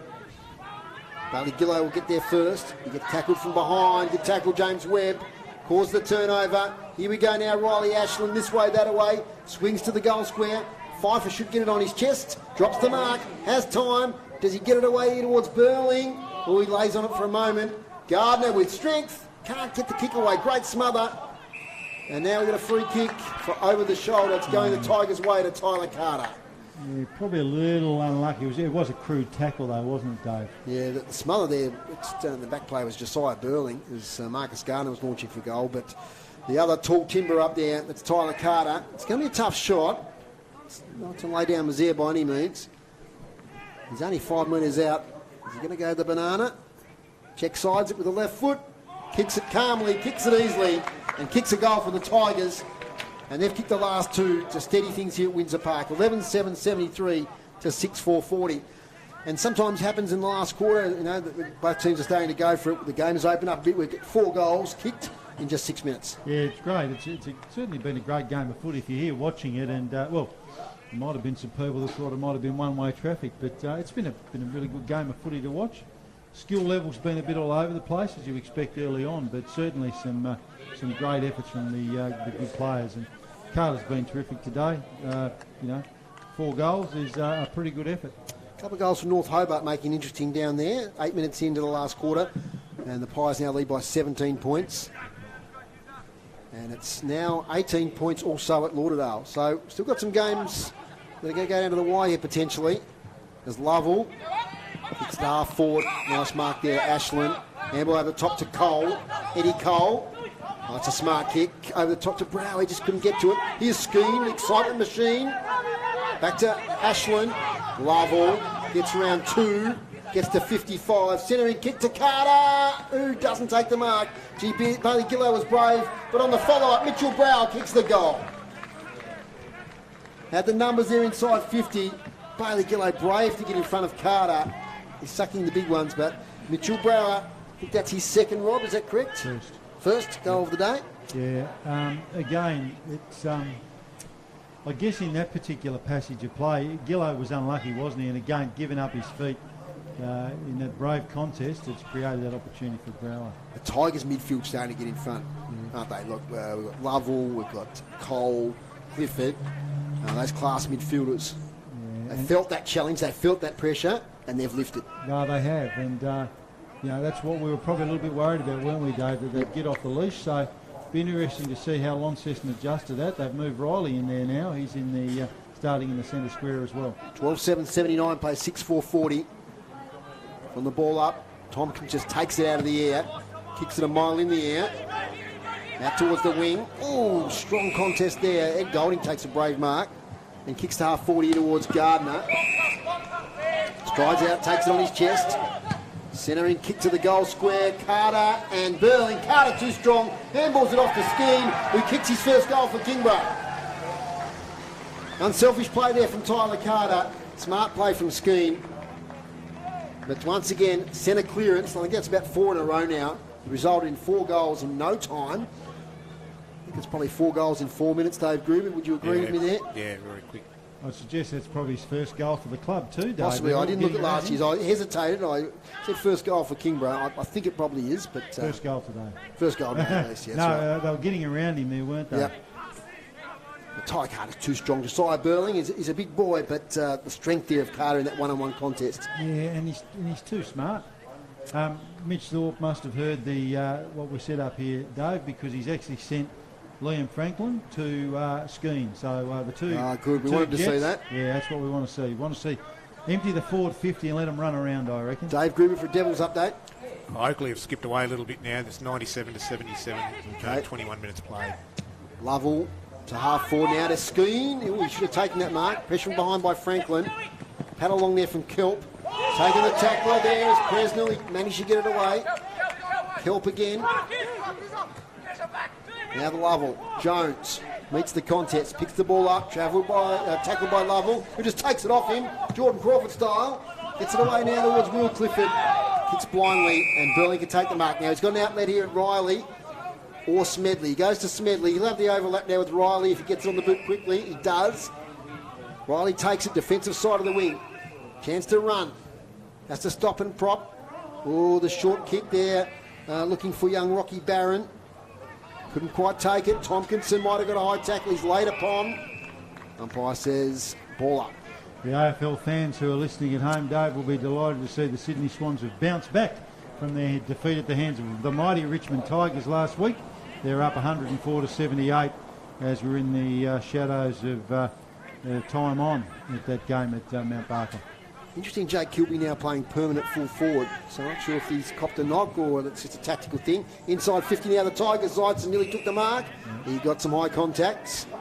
He didn't get a high contact. It was the other contest there. Tina McCormack will take the free kick. I did see a hand on the shoulder, but the other infringement must have come first.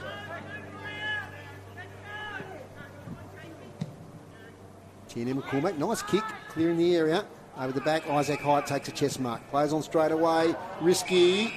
Falls straight to James Webb. The idea was right. That's the risks that Mitch Thorpe wanted to take. Now it's with Lovell. Over the head of Franklin. Ball contested here by Will Clifford. Handball's off. Mitchell Brower, 2 in a row.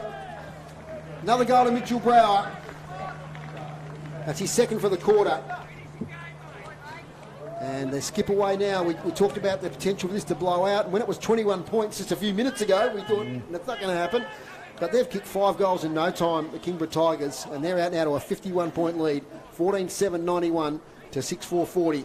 As I've sort of said all game, there's certainly positives for both sides. I mean, Launceston's endeavour, is certainly something that they deserve a lot of credit for. But to Kingborough's credit, Dave, as you said, when that margin got narrowed and there's a bit of pressure on, boom, they've shifted up a couple of gears and away we go. It was those senior players that realised the moment. And Marcus Garner, who hasn't spent a lot of time in the ruck today, he's giving Tompkins a rest. He may be off the ground. He is, just having a spell. Here's Clifford again with another clearance. So get the clearance numbers from Groobs in a moment. Franklin and Skeen.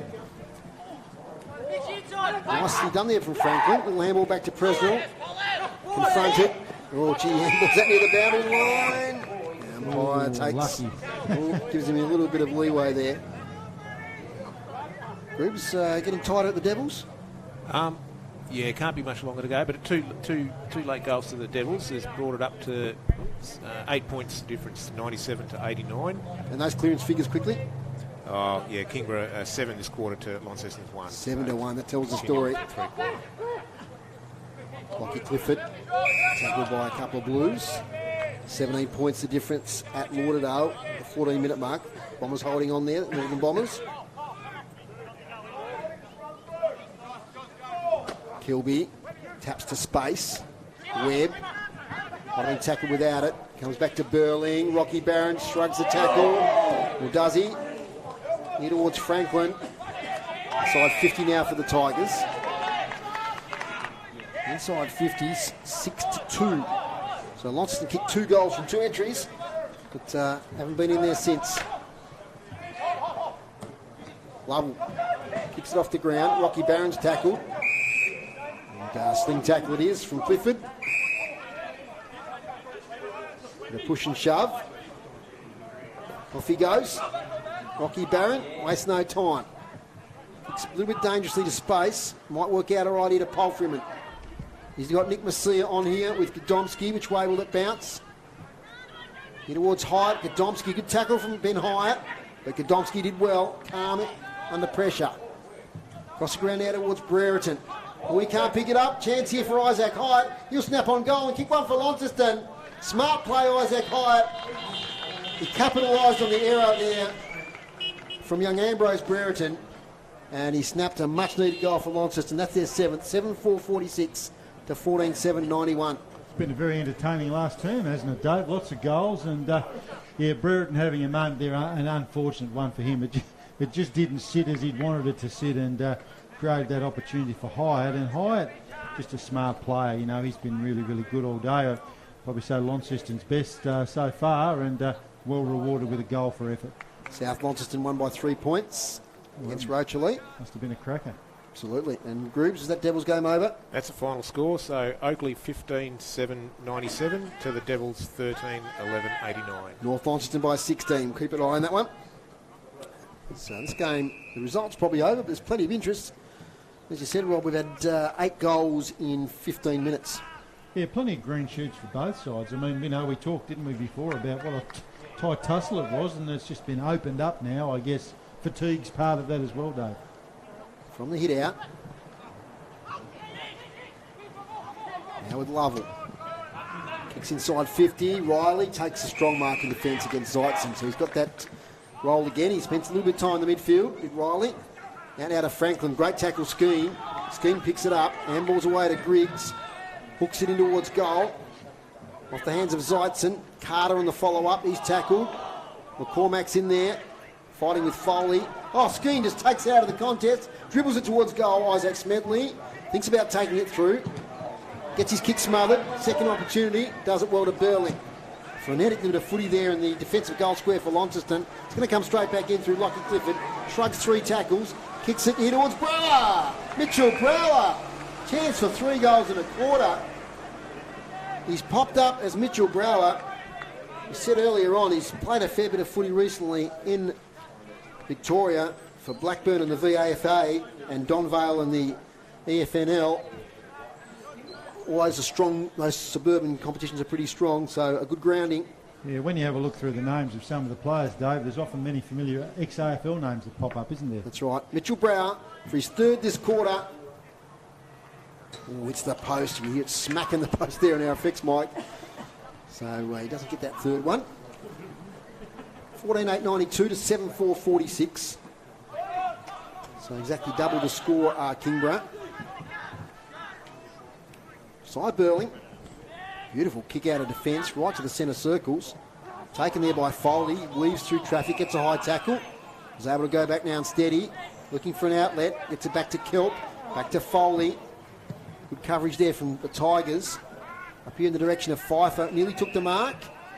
Now he gets the free kick though in the contest. Seth Pfeiffer. Gets the 60 out. Low kick inside 50. They rise. As it, I thought it might have almost gone through there. But went through the wrong side of the post for the Blues. One behind. Quick kick out from fullback. Dangerous. Chance here again for the Blues. They can take possession. Tigers under pressure. Here's Barron. Had more time. Kicks towards goal. A nest of Tigers there, if you can call it that. And Godomski takes the mark. Now to Will Clifford. Be a den, I reckon. Den of Tigers. I was searching for the word. I was searching for it. Skeen gets the handball to Ashland. Ashland escapes the tackle of Foley. Nice kick to Webb. James Webb. Half forward to Tompkinson, who takes it in his chest. Turns around straight away. Oh, great smother, Riley. Tompkinson goes back in with purpose. Gets dispossessed. And the veteran Riley there, what an effort that was. Smothering the kick from Tompkinson. He gets it again, does Riley. Kicks towards the wing. Loose ball. Pfeiffer to Jones. And this is Paddy Dwyer who gets his kick to it. Oh, gee. I'm not quite sure about that. And he's asking the question too. And the umpire is saying, yep, the ball hit the ground before it hit your foot. He's closer than us. But I haven't seen the big Irishman get it much today. Still adjusting to the pace of the game. He's a big unit, Rob. He certainly is a big unit. The Gaelic football background, brought over here by the McCormack family, one of a number of Irishmen that are playing at the club. Contest now, left half forward flank, ball up. 20 minutes gone in the last quarter. Today's broadcast brought to you by Elgas for your LPG needs statewide. Talk to the locals with knowledge. Phone 13 11 61. I'd love to see Paddy Dwyer with half a dozen games in him, Dave. To be sure, I reckon he'll give us a bit. I'm waiting for him to kick a goal so I can go with the to be sure. Here he is now, Pfeiffer. Short to Barron. I like the look of him, Dave. He's been good. He's been a good young player. He's a red-hot crack. He goes in every contest 100 miles an hour. No doubting his courage. Bailey Gillow. He's a bit down last week, but he's played well today. Liam Jones, a ball from behind. Takes it now. Release handball towards Connell McCormack. Ball's over. Now Ben Hyatt swings it towards his brother Isaac, who's in a one-on-one, but Murray Bastick is back there and too strong. Helmeted one. Switches it now here towards Ashland. Been very impressed with Riley Ashland. What a great recruit he's been for the Tigers. Clifford has balls over the top. He's looking for Cole. Riley gets there first. Geez, played well today, Dylan Riley. Gets his kick smothered. Now he tackles Cole. Almost could have got a free kick there. But he has just tried his heart out today, Rob. Yeah, he has. He's been, as I said, I did raise an eyebrow, Dave, when I saw him thrown back, but you wonder what the margin would be perhaps if he hadn't have started back there. 15 points the margin at North Hobart. 24 minutes gone. Glenorchy in front. Their first win in a couple of years. 108-74 too, that Swans West Coast game all over. Sling tackle against Tompkinson. That's another example of a silly free kick he gives away. Now, we might get the players away on Tompkinson. It's WWE. Is that what it is these days? Yeah, I think. Grooge, talk to me. It is? I think that's it, Yep. You watch the wrestling, I don't. We've got a wrestle happening here. And we've got 50 metres. I've been watching the melee, but in the back play, we've got 2 50 metres. One umpire said to the other, that's one. And let's go again. So Sam Foley will be marched to the goal square and kick his second goal for the quarter. 2 50-metre infringements from the melee. I'm a bit old school, Dave. I mean, I know they're up by a fair bit, but, you Foley the goal. You just got to get into good habits, don't you? Another goal for Lonnie.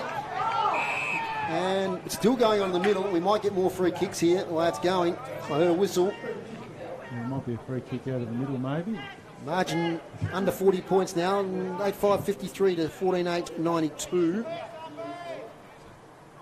Free kick out of the middle, It might be going the Tigers' way this time. So, Tompkinson, he gave away a goal and now he's got a free kick. Out Eddie Cole. Kicks inside 50 for the Tigers. And that's a nice mark. I think, is that James Zeitzen? No, it's Riley Ashland, who I've been really impressed with today. He drifted forward.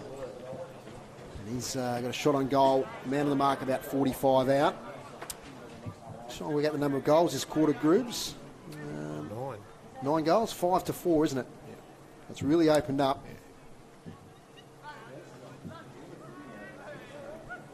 Riley Ashland kicks for goal. Always the near side, one behind. 14-9-93 to 8-5-53.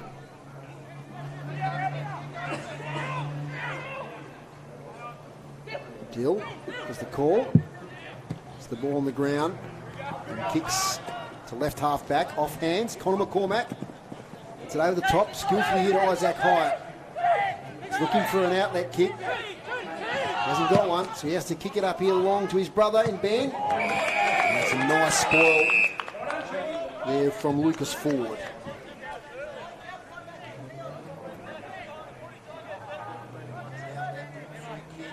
Dying moments of this game now, 24 minutes gone, although we might have another 5 minutes or so, Rob, with all the goals kicked. A very quick wrap up at the end of this game, as I've got to get on the bike to Alfred Sports Centre. 5-6, Hobart Chargers versus the Launceston Tornadoes. So up on the coast tonight, the Chargers playing the Thunder. Over the back here to Kieran Lovell. Seems to be shaking off all those injury concerns he had in the last couple of seasons. To Baker, to Bastic. And downfield there, Bailey Gillow was a little bit late on the bump. So Max College has got it. Kicks in the direction of Gardner, who takes the mark. He's getting the arms in front of Tina McCormack. Fair way out. This might test him. Marcus Gardner. Calf heavily strapped. Tom McEntee setting the mark there.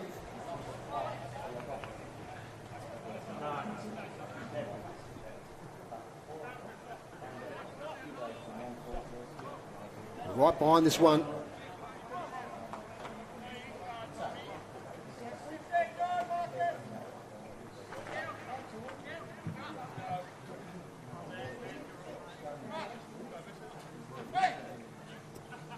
Gardner sets it out left.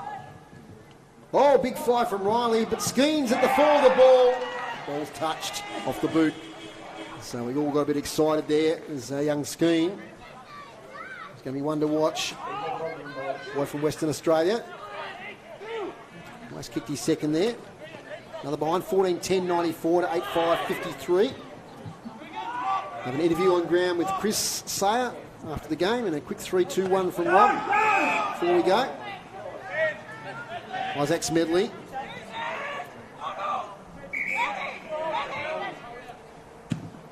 Kicks high up the wing.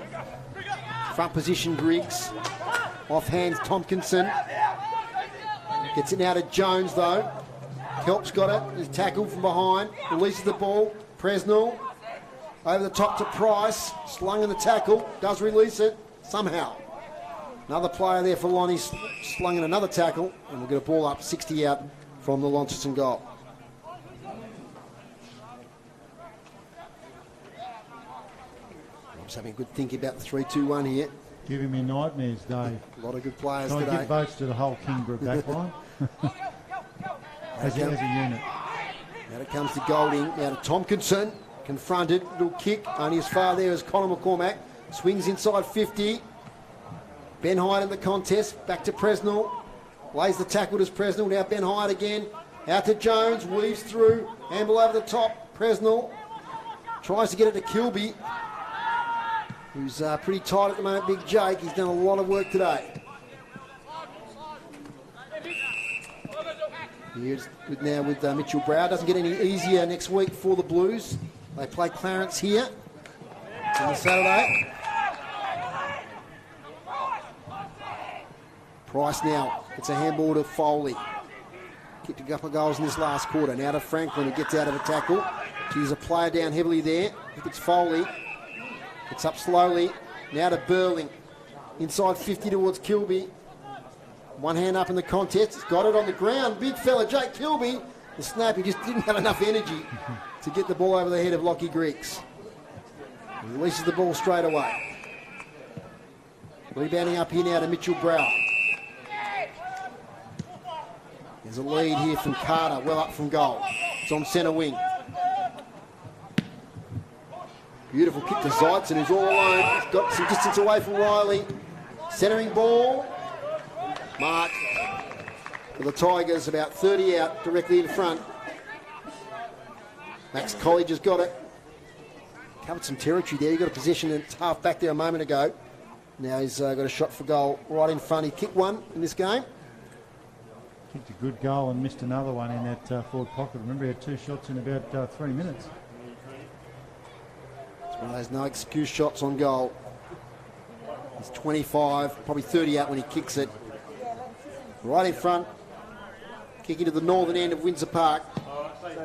Keeps it low and kicks the goal. Does Max College, his second. And skipped away a bit further. Brought up their ton, have the Kingborough Tigers. 15-10-100 plays 8-5-53. Margin 47 points. 29 minutes gone last quarter. Looks like it's all over at Lauderdale. The Northern Bombers got up there. They've taken the score off the screen, so I'll just check the app. And it's just 10 points. And it's all over though. Sorry, yeah, to North Hobart. 10-point winners, Glenorchy. So fantastic. Massive for the Glenorchy Footy Club. It's their first game of the season. They've got up. And final score, 18 points to North Launceston. North Launceston and Glenorchy are the winners today. Congratulations to the Magpies. That's a fantastic effort. Absolutely. Josh Arnold's done the hard yards last year with that young team. And they can make the finals this year, but they'll certainly upset a few teams. At half-back now for the Tigers, taken by Lovell to Clifford, Lockie Clifford. But tired kick finds its way to Conor McCormack. Centering ball to Foley. Takes it on his chest. One last chance here probably for the Blues. Sweeping kick.